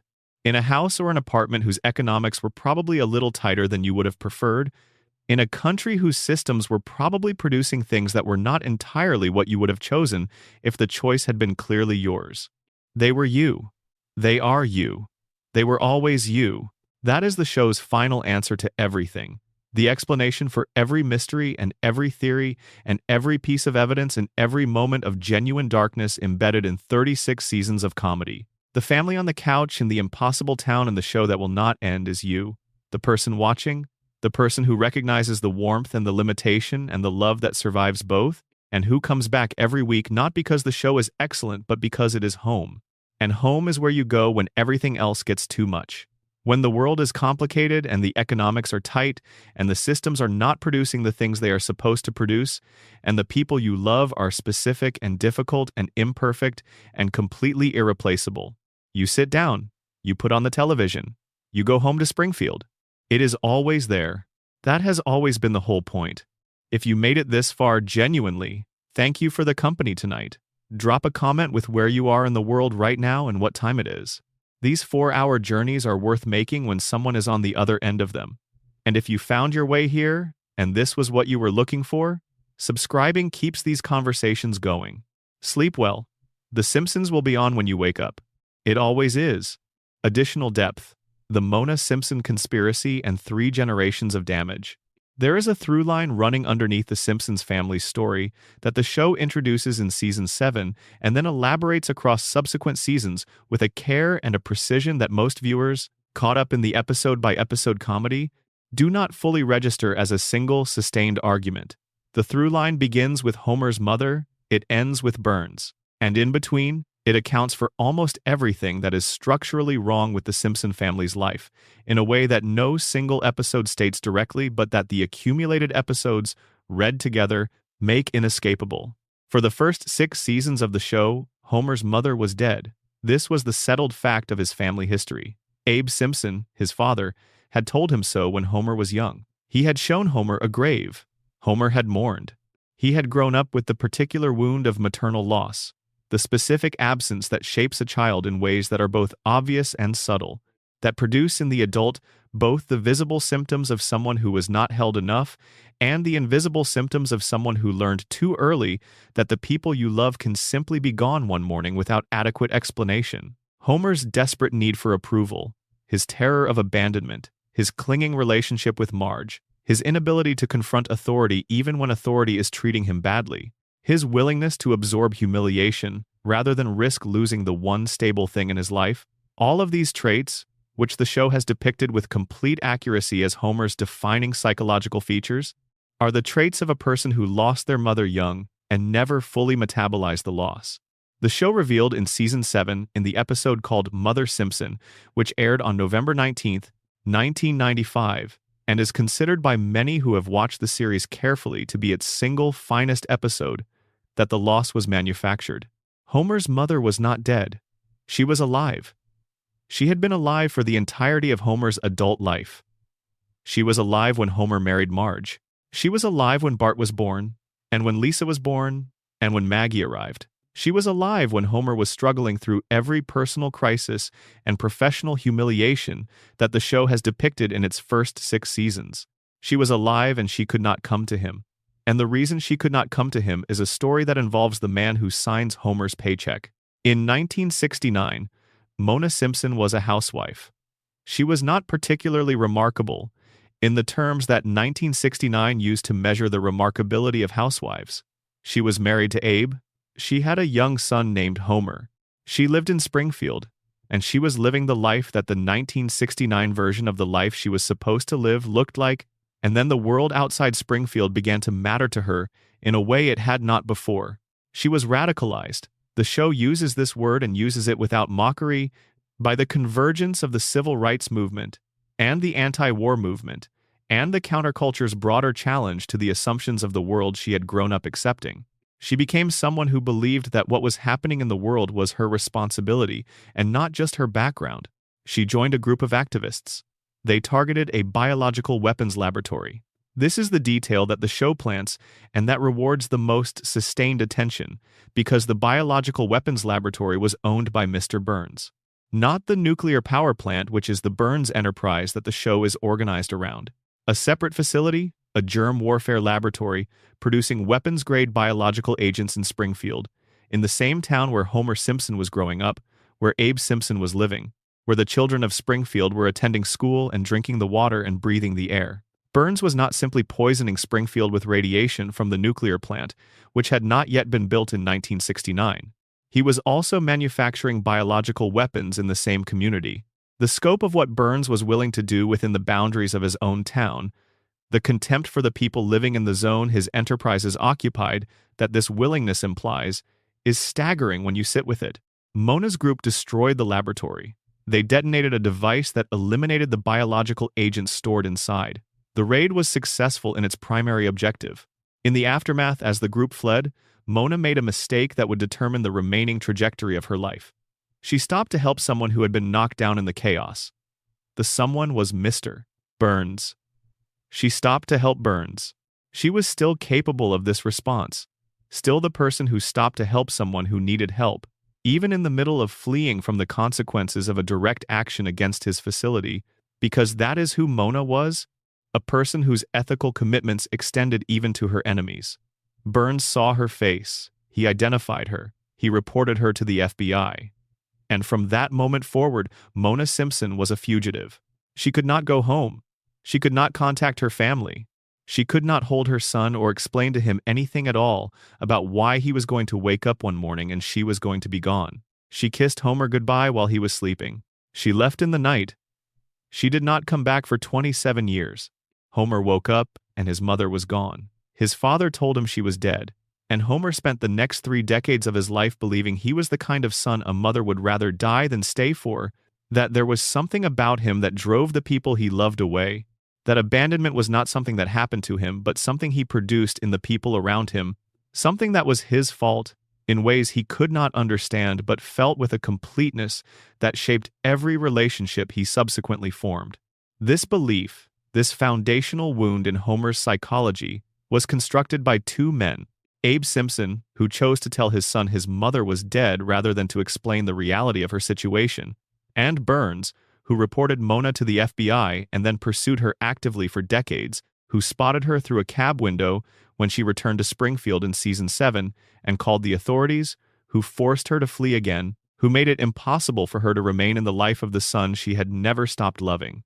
Burns did not do any of this with the specific intention of damaging Homer. He pursued Mona because she had destroyed his property, and because a man of Burns's temperament does not absorb losses of that kind without a sustained and organized response. But the consequence of his pursuit was the specific psychological wound at the center of Homer Simpson's entire adult personality. The desperate neediness, the terror of abandonment, the willingness to accept exploitation rather than risk the loss of stability, the inability to leave the job no matter how destructive the job has been to his well-being. All of this is downstream of the night that Burns's identification of Mona sent her into a life as a fugitive and sent Homer into a childhood without her. The show makes this connection explicit in the Mother Simpson episode. It shows you the reunion, and then it shows you Burns recognizing Mona and calling the FBI, and Homer watching his mother leave for the second time, this time with full knowledge of what is happening and why. And then the show moves on. Because it always moves on. Because the format does not have room for what the knowledge would produce in a person who could hold it. Homer cannot connect the dots between Burns and his mother and the wound at the center of his personality. The crayon, the radiation, the coma's 5%, the accumulated damage to his frontal lobe, these things have left him without the cognitive architecture that sustained connections require. He knows that Burns is the man who reported his mother. He does not connect this to every other piece of what Burns has done to his family. He goes back to the plant on Monday. He does not strangle Burns. He strangles Bart instead, as though the rage that the situation deserves has nowhere available to land and settles, by habit, on the nearest available target. This is the most complete expression of the show's thesis about what concentrated power does to the people within its orbit. Burns did not set out to create Homer Simpson. He set out to protect his interests, which is all he has ever set out to do, and Homer Simpson is what his interest-protecting produced. A man broken in specific ways that happen to make him exactly the kind of worker Burns needs, living exactly the kind of life that keeps him dependent on Burns's paycheck, unable to see the architecture of his own suffering clearly enough to mount any resistance to it. The generational dimension of this story is the part that deserves most careful attention. Abe Simpson, Homer's father, knew. He knew what had happened to Mona. He knew she was alive. He struck a deal with Burns, the details of which the show reveals in a later season, in which Abe's silence about a crime Burns committed was exchanged for Homer's guaranteed employment at the plant, regardless of his performance, regardless of his incompetence, regardless of the number of documented errors and near disasters. The deal was made in secret and maintained in secret. Homer was never told about it. Abe chose to sustain the lie rather than to give his son the truth. 3 generations of Simpsons were damaged by one man's grudge. Mona lost her life with her family. Abe lost the integrity of his relationship with his son, replaced it with a management of secrets that prevented any honest engagement. Homer lost his mother, and then, when she returned and he finally understood what had happened, lost her again, and then lost her permanently when she died in a later season in one of the show's most quietly devastating scenes, A scene played with a simplicity that the show's most emotional moments consistently achieve. Homer beside her, the weight of 27 stolen years between them. No joke, no cutaway, no reset. Just the accounting. The deal between Abe and Burns is the show's clearest statement about the moral cost of accommodation. Abe chose stability over honesty. He chose Homer's guaranteed employment over the truth about Homer's mother. And the choice produced both things it was supposed to protect against. Homer did not have stability in the meaningful sense. He had job security at an institution that was damaging his health and his cognition, and that represented in every episode of his working life the enterprise of the man who had destroyed his family. And he did not have the truth, which meant he did not have the understanding of his own situation that might have allowed him to make choices about it. This is what accommodation produces when the accommodation is made with a Burns. Not stability and not truth. The illusion of one and the absence of the other, maintained through silence for decades, until the silence itself becomes the reality, and the truth is so long buried that even the people who know it have stopped being sure how to speak it. Additional depth. Springfield's memory problem and the mechanism of collective forgetting. There is an episode in Season 9 called The Principal and the Pauper, which is one of the most hated episodes in the show's history, and which is also, when read correctly, one of the most important.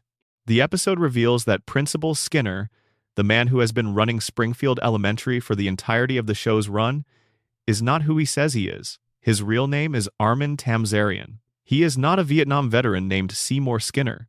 He is a former petty criminal who assumed Skinner's identity when Skinner was captured and presumed dead, who arrived in Springfield to deliver the news of Skinner's death to his mother, and who stayed when the mother assumed he was her son and needed him to be her son.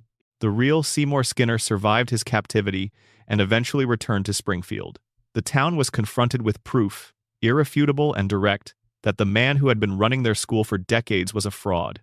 They had the actual Seymour Skinner standing in front of them. The choice between truth and comfortable fiction was presented to them with complete clarity. The town voted to keep the lie. Judge Snyder issued a legal decree declaring Tamzarian to be Skinner. The actual Seymour Skinner was tied to a railroad car and physically removed from Springfield. The decree made it explicitly illegal, under penalty of torture, to ever mention the truth again. Fans hated this episode with an intensity that has not diminished in the decades since it aired. They called it a betrayal of the character. They called it a violation of continuity. They called it evidence that the writers had lost their understanding of what the show was and what the characters were supposed to be. Harry Shearer, who voices Skinner, stated publicly that he disliked the storyline. The episode has appeared on lists of the worst Simpsons episodes ever produced, with a consistency that amounts to a consensus. What the critics of the episode are responding to is real. The revelation does damage to the Skinner character by undermining the history that had been built around him. It is a disruptive choice, arguably an unnecessarily disruptive one. The show did not need to do this thing, and its decision to do it created problems that subsequent episodes had to navigate around. But the episode is also the most precise piece of social observation the show ever produced about Springfield's fundamental operating mechanism, and the fans who hate it have, in their hatred, confirmed the episode's thesis. The episode is about a community that chooses the comfortable lie over the inconvenient truth, that votes to sustain a fiction when the fiction is too deeply embedded in the community's sense of itself to be displaced without significant disruption. And the fans who hate the episode are making exactly the choice the episode depicts. They are choosing the comfortable version, the version of Skinner that they know and that is embedded in their relationship with the show, over the disruptive version that the episode introduced. They are Springfield. Springfield is them. The episode was so accurate that the audience hated it for telling them who they were. This is the mechanism that explains every continuity error in the show's 36-year history. Every time the show contradicts itself, every time a fact established in an earlier episode is overwritten by a later one, every time the floating timeline produces an inconsistency that careful viewers flag and record, the show is reenacting the vote from the Principal and the Pauper. It is choosing the version of itself that works for the next episode over the version of itself that would be accurate to what came before. It is sustaining the comfortable fiction. It is making it illegal to remember the truth by the simple expedient of proceeding as though the truth never existed. The coma theory argues that the mechanism is neurological. Homer's deteriorating brain cannot maintain the coherent narrative. The radiation theory argues that the mechanism is environmental. The population's damaged cognition cannot sustain accurate memory. The collective denial theory, which the Principal and the Pauper episode introduces explicitly, argues that the mechanism is social. Springfield has decided, through a formal and democratic process, that it will not acknowledge truths that threaten the settled reality of its community. All three explanations arrive at the same outcome. Springfield forgets. Springfield resets. Springfield proceeds from episode to episode as though the previous episode's events have not accumulated, as though each week begins fresh, as though the past is not actually the past but simply a story that was told and then released. The real Seymour Skinner is still out there, tied to a train, somewhere between Springfield and wherever the train goes. The last honest man in a town that made honesty illegal, exiled for the crime of being exactly who he was and insisting on the acknowledgement of that fact. He is the show's symbol for every true thing that Springfield has expelled from its community to maintain the collective fiction of its comfortable reality. The three-eyed fish that nobody investigated, the violations that nobody reported, the mother that Homer was told was dead, the intelligence that Homer chose to suppress, the Blanche that Marge keeps contained in the Tower of Blue Hair, the grief that Bart channels into pranks, the truth that Lisa keeps arguing for in a town that has made a habit of not listening. All of them are on the train with Skinner. All of them are outside the Springfield city limits, in the territory beyond where the vote holds, in the space where the decree does not reach, and where the things that Springfield expels can exist freely. The show never visits this territory. The show cannot visit this territory because visiting it would require acknowledging that the expulsion happened, that the vote was taken, that the comfortable version of reality is a choice rather than a fact. But you can see the territory from inside Springfield if you are looking carefully enough. You can see it in the gaps between episodes, in the continuity errors, in the way that catastrophic events leave no permanent trace, in the way that Homer's insights are never retained and Marge's revelations are never built upon, and Bart's growth is always rolled back, and Lisa's arguments are always absorbed without producing change. The territory is there, the train went somewhere, and the things that Springfield could not contain are still real, are still true, are still waiting somewhere just beyond the city limits in the geographic impossibility of a town that appears on no map. Additional depth, the predictions, probability, and the show as mirror. The Simpsons predicted the future. This claim has been made so many times and with such escalating insistence across the last 2 decades that it has become one of the central facts of the show's cultural identity, at least on the parts of the internet that traffic in exactly this kind of claim. Lists appear regularly cataloging the evidence. Screenshots circulate of scenes from episodes that aired years or decades before the events they appear to anticipate. The question of how the show did it is treated, in many of these discussions, with the kind of reverence that the genuinely mysterious produces. The explanation offered by the show's own creators is brutally simple. Al Jean, who has been an executive producer since the show's earliest seasons, has addressed this question with a directness that leaves little room for mystification. You make enough material about enough subjects across enough time, and some of it is going to line up with what happens next, not because you had access to information the rest of the world lacked, but because the volume of material you produced was large enough that probability guaranteed some overlap between your guesses and the eventual outcomes. 36 years of episodes, nearly 800 individual stories, each containing multiple jokes, multiple observations, multiple extrapolations of current trends to their possible future conclusions. When you run that many extrapolations for that long, you are going to be right about some of them. This is not prophecy. This is statistics. The Trump prediction is the one most often cited, and the one that deserves the most careful examination because it is both the most impressive seeming and the most easily explained. The episode that depicted a Trump presidency aired in the year 2000. Trump had been publicly flirting with running for president since the late 1980s. His name appeared on polling in 1987 as a potential Republican candidate. He published a book in 1987 that included a chapter about how he would restructure American foreign policy. He ran a brief exploratory campaign in 2000. By the time the episode that depicted his presidency aired, the idea of Trump as president was not an original prediction. It was an observation of an existing possibility that Trump himself had been cultivating for more than a decade. What makes the prediction impressive is not that it anticipated Trump becoming president. It is that it depicted this possibility as a satirical signal about the direction of American political culture. The episode used Trump as a symbol of celebrity politics, taken to its logical conclusion of the erosion of the distinction between entertainment and governance, of the American tendency to respond to complex political challenges with the selection of someone whose primary qualification is the familiarity of their face. This was an accurate satirical observation in the year 2000. It became accurate as a predictive claim in 2016. But the show did not predict it in the sense of possessing information the rest of the world lacked. The show observed it in the sense of understanding the cultural dynamics that would eventually produce the outcome and having the courage to name those dynamics in a satirical context while others were still treating the possibility as absurd. The difference between a prediction and a perceptive observation about trajectory is the time that passes between the observation and the confirmation. The more interesting claim than the prediction claim is the cultural influence claim, which is more disturbing and more verifiable and which the show's creators have largely not addressed. The Simpsons has been running for 36 years and has been deeply embedded in American culture for most of that time. It has shaped the vocabulary through which Americans understand specific cultural phenomena, has provided reference points for the discussion of things that the show depicted before those things fully existed, has normalized specific possibilities by depicting them as accomplished facts decades before they became accomplished facts. When the show depicted a Trump presidency as a satirical premise in the year 2000, it introduced into the cultural bloodstream a specific framing of that possibility. It is a joke. It is absurd. It is the logical conclusion of a bad trend, which is exactly the kind of thing that happens when you let things go on long enough without interruption. This framing was received by millions of viewers and became part of their understanding of the cultural landscape.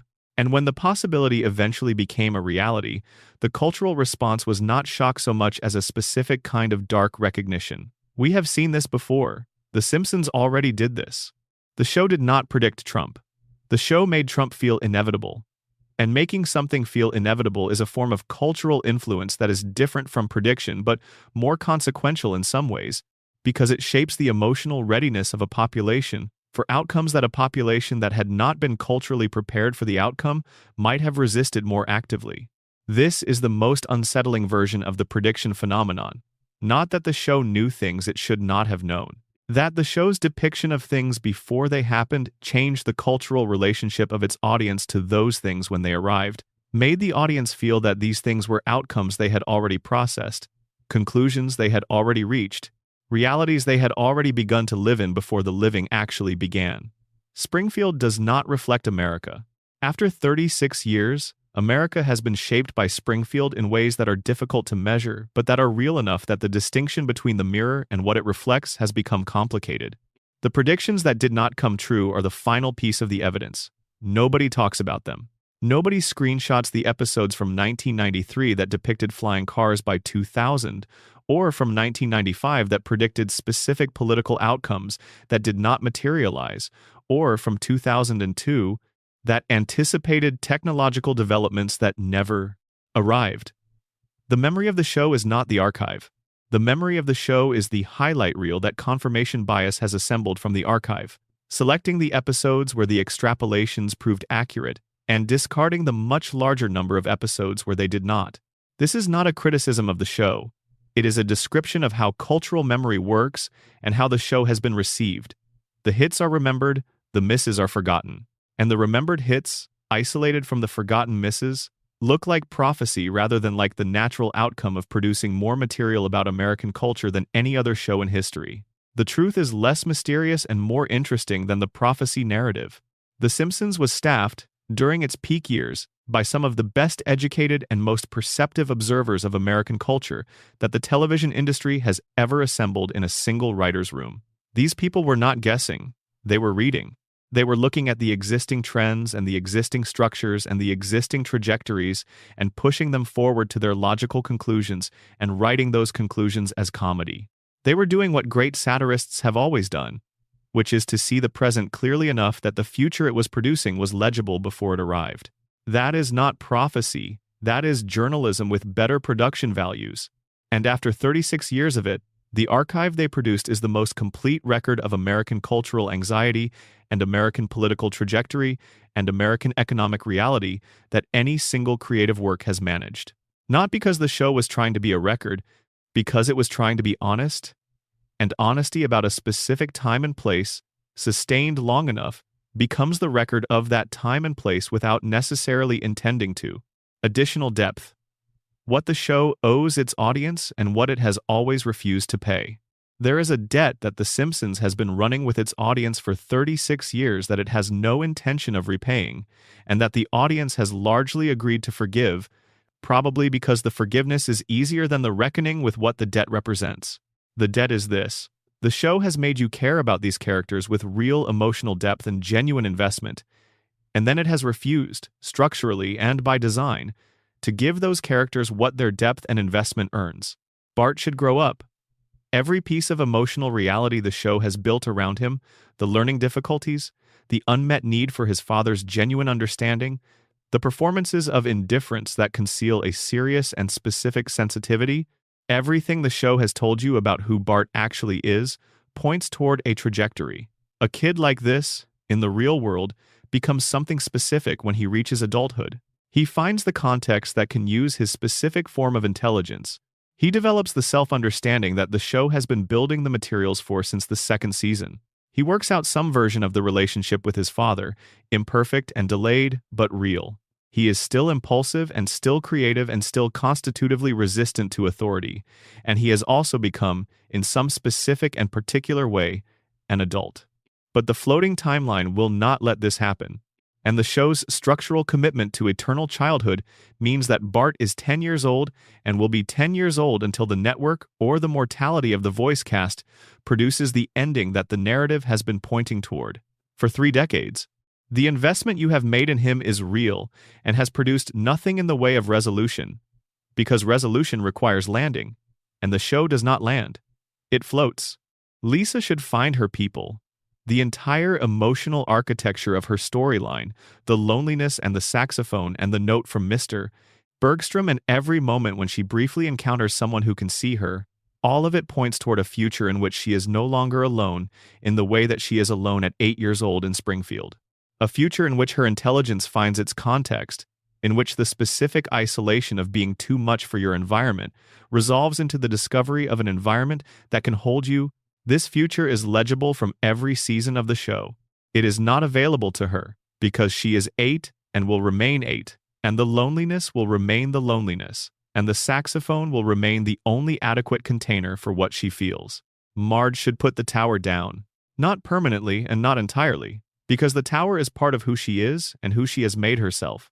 But the tower should come down far enough, at some point in a long life, for the interior to be addressed rather than contained. The anxiety should have a real reckoning, not a comedic resolution, but a genuine engagement with what it is and where it came from, and what it has cost her across 36 years of management. Marge at 60 should be a woman who has had this reckoning, who has used the intelligence and the social capability and the genuine depth of feeling that the tower has always been containing in ways that are visible and acknowledged rather than invisible and performed. Homer should understand. Not everything. Not the full architectural complexity of the system that has produced his life and the specific mechanisms by which Burns has damaged his family across 3 generations. But something. He should, at some point in the arc that 36 years of storytelling has been building, arrive at a moment of clarity that the crayon removal provided briefly, and that he chose to release. He should arrive at it and this time not release it. He should know who he is and what has been done to him, and who he loves and why it matters and what he wants the remaining time to be used for. None of this will happen in the regular episodes. The regular episodes cannot produce these outcomes because producing them would require the floating timeline to land, the characters to age, the story to progress toward its conclusion, the debt to be repaid. And the show has structured itself, deliberately and across decades, to avoid this repayment. The warmth of each individual episode, the comedy that makes each episode satisfying in itself, is the mechanism by which the debt is serviced without being paid. You get the feeling of progress without the progress. You get the feeling of resolution without the resolution. The warmth keeps you coming back, and the structure ensures that coming back always produces the same starting position. The family on the couch, the children their ages, the town exactly as it was, the debt unchanged. This is what the show owes its audience and has always refused to pay. Not a specific plot outcome, not a particular narrative resolution, the genuine landing of a story that has been generating the emotional weight of a story meant to land for 36 years without the landing. The debt accumulates. The audience keeps forgiving it.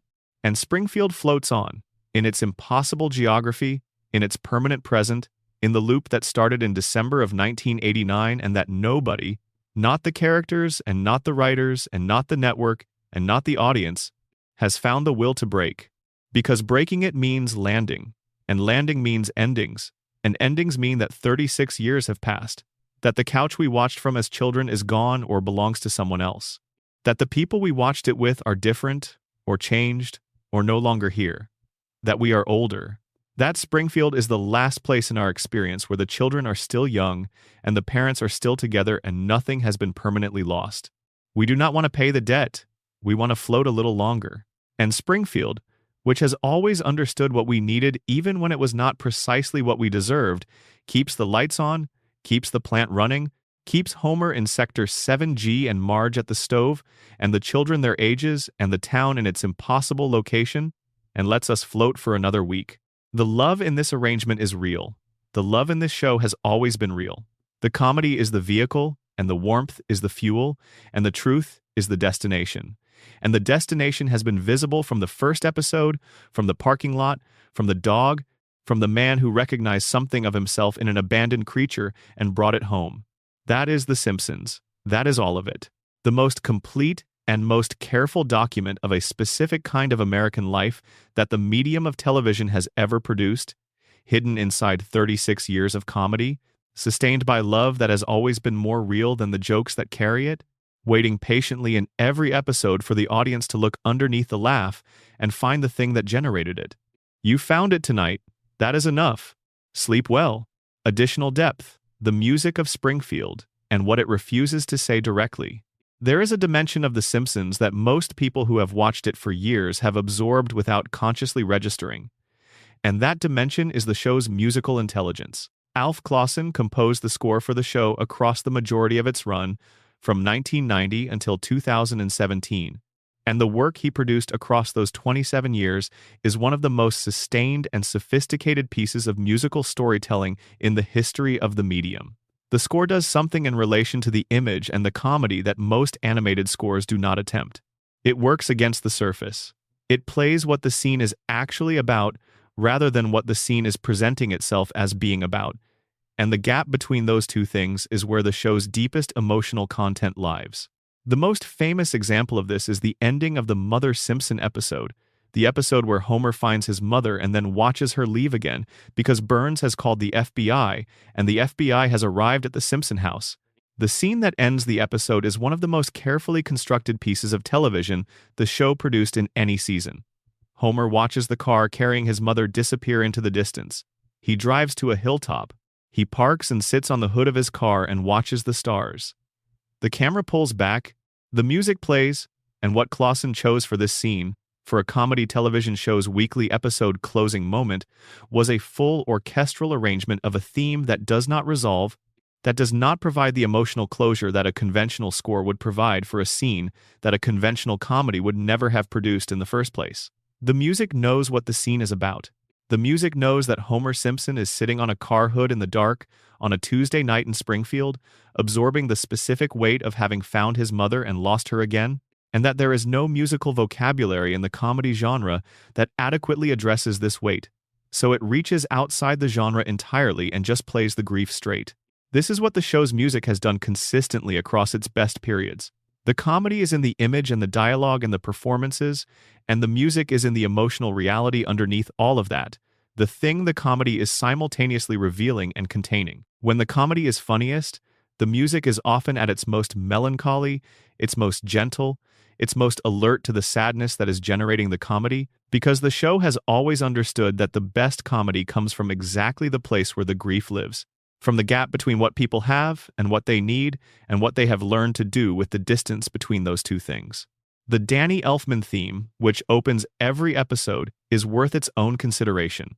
Elfman wrote it in a single day, which is the kind of story that gets told about great pieces of music, because greatness often arrives that way, in a rush from somewhere that careful planning cannot reach. The theme is doing several things simultaneously. It is establishing the family's domestic life and its specific variety of cheerful chaos. It is establishing Springfield as a community with specific geography and specific social layers, the nuclear plant and the school and Moe's Tavern, and the highway and the couch, all present in the opening sequence's compressed tour of the town. And it is doing something that the image does not quite do, which is to run underneath all of that domestic cheerfulness, a chord structure that is not entirely comfortable, a harmonic language that is just slightly too complex for what the image presents, that says with notes what the image is careful not to say directly. The theme says the cheerfulness is real. It also says there is something underneath the cheerfulness that the cheerfulness is working to contain. This is the show's entire thesis in instrumental form. Every week, for 36 years, before a single frame of story appears, the theme tells you that what you are about to watch is going to be about both of those things simultaneously, the cheerfulness and what it is containing, and that the skill of the show is going to be in holding both at the same time without letting either fully displace the other. The musical numbers that appear in the regular episodes have a consistency of function that rewards attention. When characters sing in The Simpsons, with the notable exception of the sideshow Bob Gilbert and Sullivan sequences, which are their own thing and operate by different rules, they are almost always singing about something they cannot say in the ordinary register of the show. The singing is a pressure release valve for content that the comedy format and the family audience format and the episodic reset format cannot accommodate through ordinary speech. Lisa sings when she is at the edge of what containment can manage. Marge's relationship with music, developed through the Streetcar Named Marge episode, is a relationship with a part of herself that the Tower of Blue Hair and the management of everyone else's needs does not leave room for. The musical moments are the moments when the interior surfaces, when the thing being managed produces itself through the only channel the show has made available for it. Burns singing in his office, alone, in the episodes that show him at his most unguarded, is the most counterintuitive version of this pattern. Burns is the show's most complete villain, the most deliberate and self-aware agent of harm in Springfield's universe. He does not require the musical pressure release in the same way that Homer requires it or Marge requires it, because he does not manage an interior in the same way. But when he does sing, when he does exhibit the vulnerability that the musical register in this show consistently produces, the effect is not sympathy exactly, but something more complicated. It is the recognition that even the most total commitment to power as a way of being in the world does not eliminate the interior entirely. That somewhere inside the architecture of Burns's century-long project of self-preservation, there is still something that music can reach, that responds to music with the part of him that the project has not yet consumed. The show's relationship to the broader American songbook, the pop songs and show tunes, and classical pieces and original compositions that it has woven into its fabric across 36 years, is a relationship to American cultural memory and to the specific emotional registers that different kinds of music activate in the people who grew up with them. The show has used this relationship with enormous sophistication.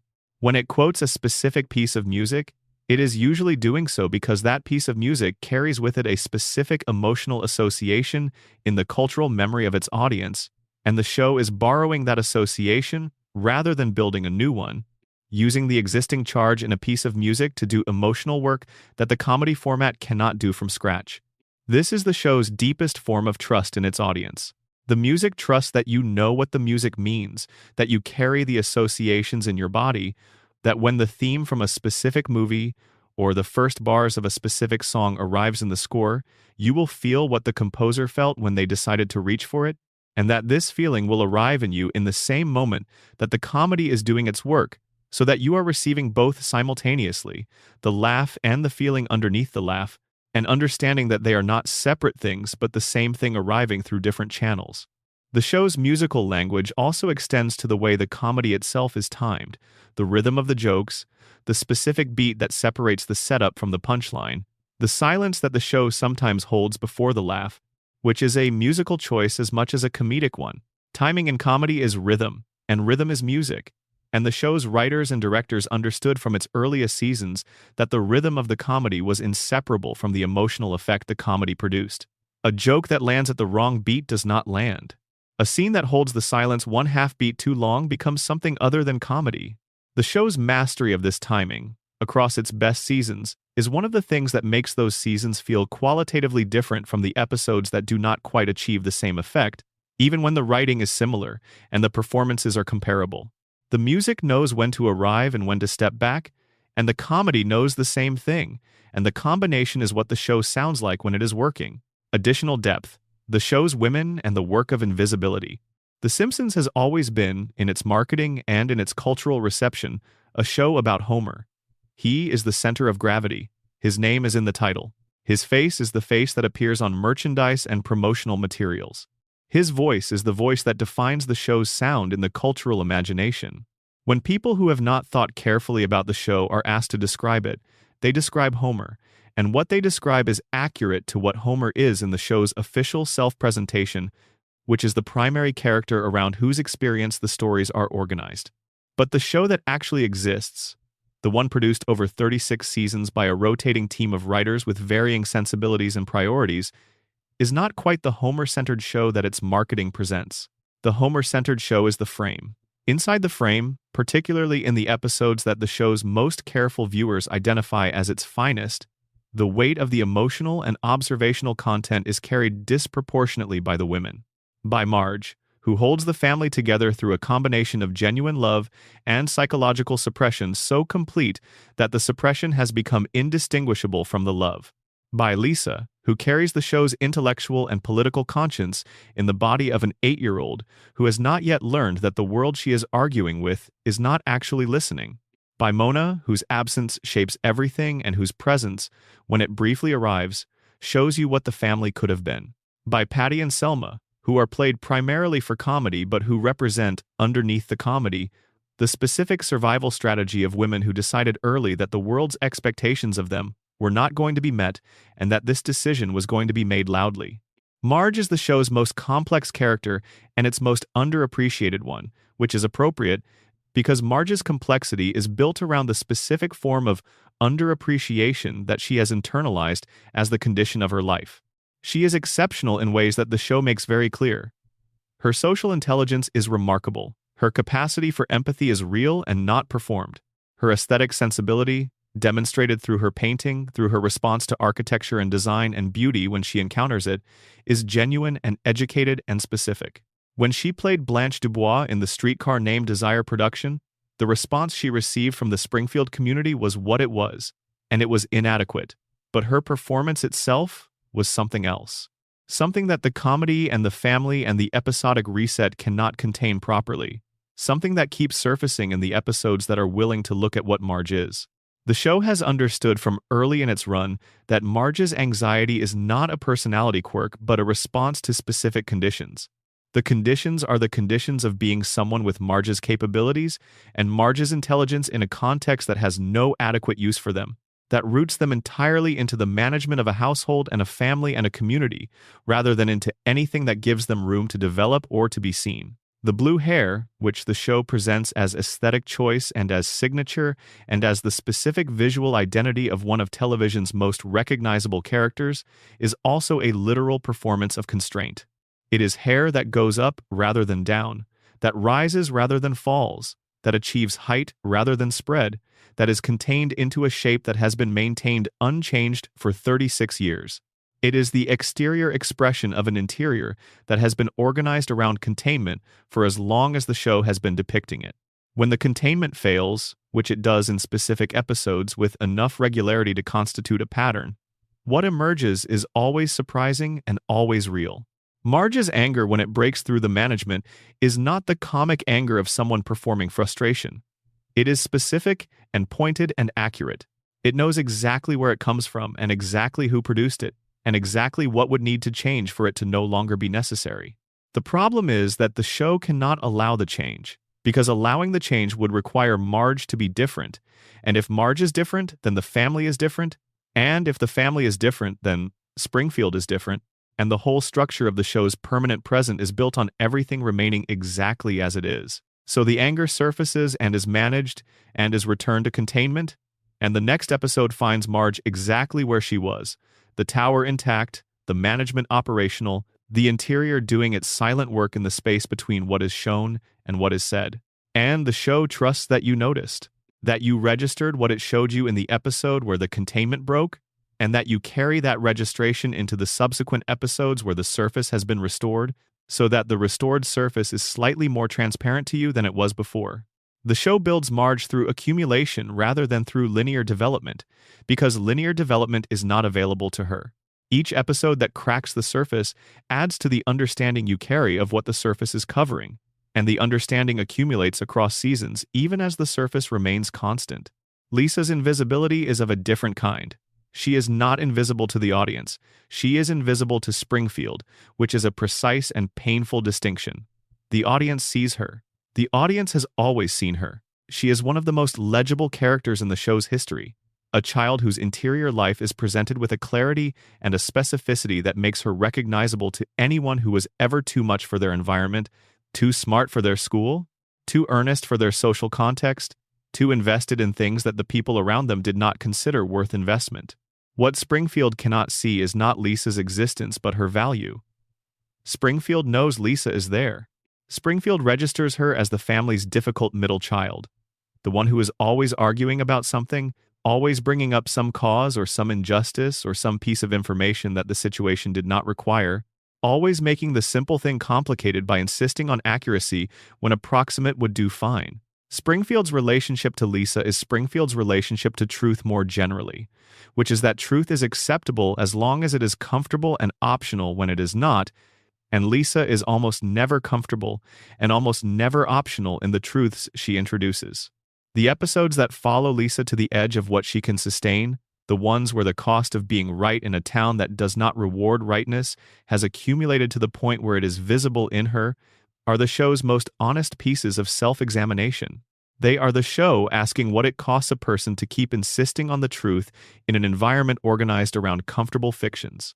The answer the show provides, across the seasons that are willing to look at this question directly, is that it costs everything that isolation costs, which is the specific tax that intelligent people who cannot stop being intelligent in contexts that cannot accommodate them pay for the duration of their residence in those contexts.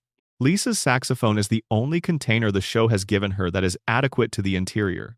The music she plays on it is the music of someone who has found the form that her experience requires, that allows what the social context cannot receive to be expressed in a register that the social context cannot deny. Nobody can argue with the saxophone. Nobody can tell it that it is being too intense or too political or too much. It plays, and the playing is real, and it receives what Lisa puts into it without the resistance that every other form of her expression encounters. The saxophone is the show's statement that, even in Springfield, even in the floating timeline's permanent present, even in the loop that never breaks, there is a form available for what the people in it need to express. The form does not change anything. It does not resolve the isolation or repair the invisibility or produce the recognition that Lisa's intelligence and ethical investment deserve. But it receives what she has to say, and receiving is not nothing. Receiving is, in Springfield, almost everything. Patty and Selma are the characters that the show uses to explore the specific kind of female life that does not organize itself around the acquisition of a husband and children, not because the show is making a progressive argument about alternative lifestyles, but because Patty and Selma represent what happens when you are smart enough to see through the available arrangements, but not positioned to access anything outside them. They are DMV workers in Springfield. They smoke constantly. They watch MacGyver with a devotion that functions as the organized expression of feelings they cannot organize in any other direction. They are cruel to Homer in ways that the comedy deploys as a running gag, but that read, underneath the comedy, as the specific cruelty of people who see clearly what the person in front of them has gotten wrong and cannot restrain themselves from saying so, because they have had to restrain themselves about so many other things for so long that this particular restraint is one they are not willing to practice. They love Marge. This is the clearest thing about them, and it is the thing that makes them more than comic relief. They love their sister with the specific fierceness of people who have seen someone they care about make a choice they would not have made, who have watched that choice produce outcomes they predicted and were not listened to about, and who have continued to show up anyway, imperfectly and with their full personality intact, because the love does not require approval of the choices it watches the beloved make. Patty and Selma at Marge's house, in whatever episode puts them there, are a form of love story, the kind that the show's main narrative, organized around the Homer and Marge romance, does not have room for. The love story of sisters, which is complicated and sharp and sometimes unkind and completely reliable. Additional depth. The show as grief and the comedy that holds it. Every sitcom is, at some level, a comedy about things that are not funny. The form requires this. A sitcom that was only about funny things would have nothing to generate its comedy from, because comedy is generated by the gap between what people have and what they need, between what the world offers and what would actually help, between the surface of things and the reality underneath, and none of those gaps exist in a world where everything is already fine. The comedy requires the not fine. It requires the specific texture of lives that are struggling with something real, and then it requires the transformation of that struggling into something that can be laughed at, without diminishing the reality of what is being struggled with. The best sitcoms manage this transformation without losing either side of it. The comedy is real and the struggling is real, and the two things exist simultaneously without either canceling the other. The Simpsons did this better than any sitcom before it, and arguably better than any sitcom since. The struggling it began with was the struggling of a working-class family in post-industrial America, in the specific moment when the economic arrangements that had made the working class's post-war stability possible were beginning to deteriorate in ways that were not yet fully legible to the people experiencing them. Homer's job at the nuclear plant was not a joke. It was a representation of the specific kind of job that the American working class had built its security around. A unionized industrial job with benefits and pension and the expectation of continued employment. And the show's comedy about Homer's job was also a comedy about the fragility of that job, and the dependency it produced, and the specific vulnerability of being economically dependent on an institution whose interests were not aligned with your own. This was 1989. The decade that followed produced the full flowering of exactly the economic dynamics the show had been depicting, the acceleration of the processes by which working-class economic security was dismantled, and the concentration of wealth in the hands of the people who owned the institutions that the working class depended on. By the time the show reached its peak, in the middle 1990s, the comedy was operating in an economic environment that had become more like its satire rather than less. The gap between what Homer had and what he needed had not closed, it had widened. And the comedy had widened with it. The grief underneath the comedy is most visible in the episodes that concern Homer's father, because the Homer and Abe relationship is where the show's working-class tragedy is most nakedly presented. Abe Simpson is a man who has been made invisible by the culture's relationship to its elderly, who exists in a nursing home not because his family is uncaring, but because the arrangement of American life does not have adequate room for the people it has used up and set aside, who has stories from his past that he cannot stop telling, because the past is the territory where he still has substance, and the present offers him very little. His relationship with Homer is defined by the specific failure of communication between men of different generations who have both learned that vulnerability is not available to them, who love each other in ways that the available vocabulary does not quite accommodate, who damage each other with the same clumsy tools that they are both using to manage the damage done to them. When Abe tells Homer about his mother, he is not cruel in any deliberate way. He is doing what people do when they cannot find the form that honesty requires, which is to find a simpler form and fill it with something that will produce the outcome they need the other person to reach, which in this case was Homer's acceptance of his mother's absence. The lie was generated by the same damaged working-class emotional vocabulary that generated everything else about their relationship, the inability to say the difficult thing directly, the management of each other through indirection and surface, and the specific silence that men of Abe's generation learned, was the appropriate response to things that had no adequate language. This is the grief that runs underneath the comedy of the Homer and Abe episodes, underneath the jokes about the nursing home and Abe's increasingly detached relationship to the present, and the miscommunications, and the moments of accidental cruelty that the show plays for laughs. The grief is not Homer's grief for the father he did not have access to, though that is part of it. The grief is the grief of the specific form of manhood that both of them have inherited, the working-class masculinity that was built around labor and stoicism and the suppression of the interior that served well enough in the environments that produced it and that fails visibly in the environments that succeeded those environments, that leaves men standing in nursing homes and in Sector 7G with full interiors and no adequate form for them. The show has always known that this is what it is about. The comedy has always been the vehicle for this knowledge, the form that makes it receivable, and the receivability is not trivial. There are things that can be said through comedy that cannot be said any other way, things that would be too heavy or too direct or too demanding in any other register, that require the cushioning of the laugh to arrive without overwhelming the person who receives them. The Simpsons found those things and found the comedy that could carry them, and did this for 36 years.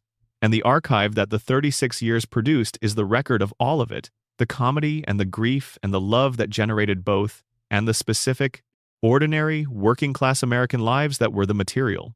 You can watch any episode and it will be funny.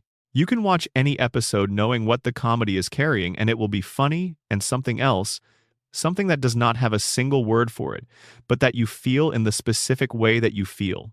Things that arrive through art rather than through direct statement. The art makes the feeling available without requiring you to have the vocabulary for it. It puts the feeling in your body and leaves it there, and what you do with it after the episode ends is your own. That is the show's final gift, not the predictions and not the theories and not the mysteries and not even the love story of Homer's coma dream and the family he cannot let go of. The final gift is the feeling itself, placed carefully inside 36 years of comedy, available to anyone who has ever needed it, which is everyone who has ever loved someone more than they knew how to say, which is everyone who has ever lived in a house where the economics were tighter than they should have been, and the people inside it loved each other anyway, which is almost everyone who has ever watched it. That is Springfield. That is the family.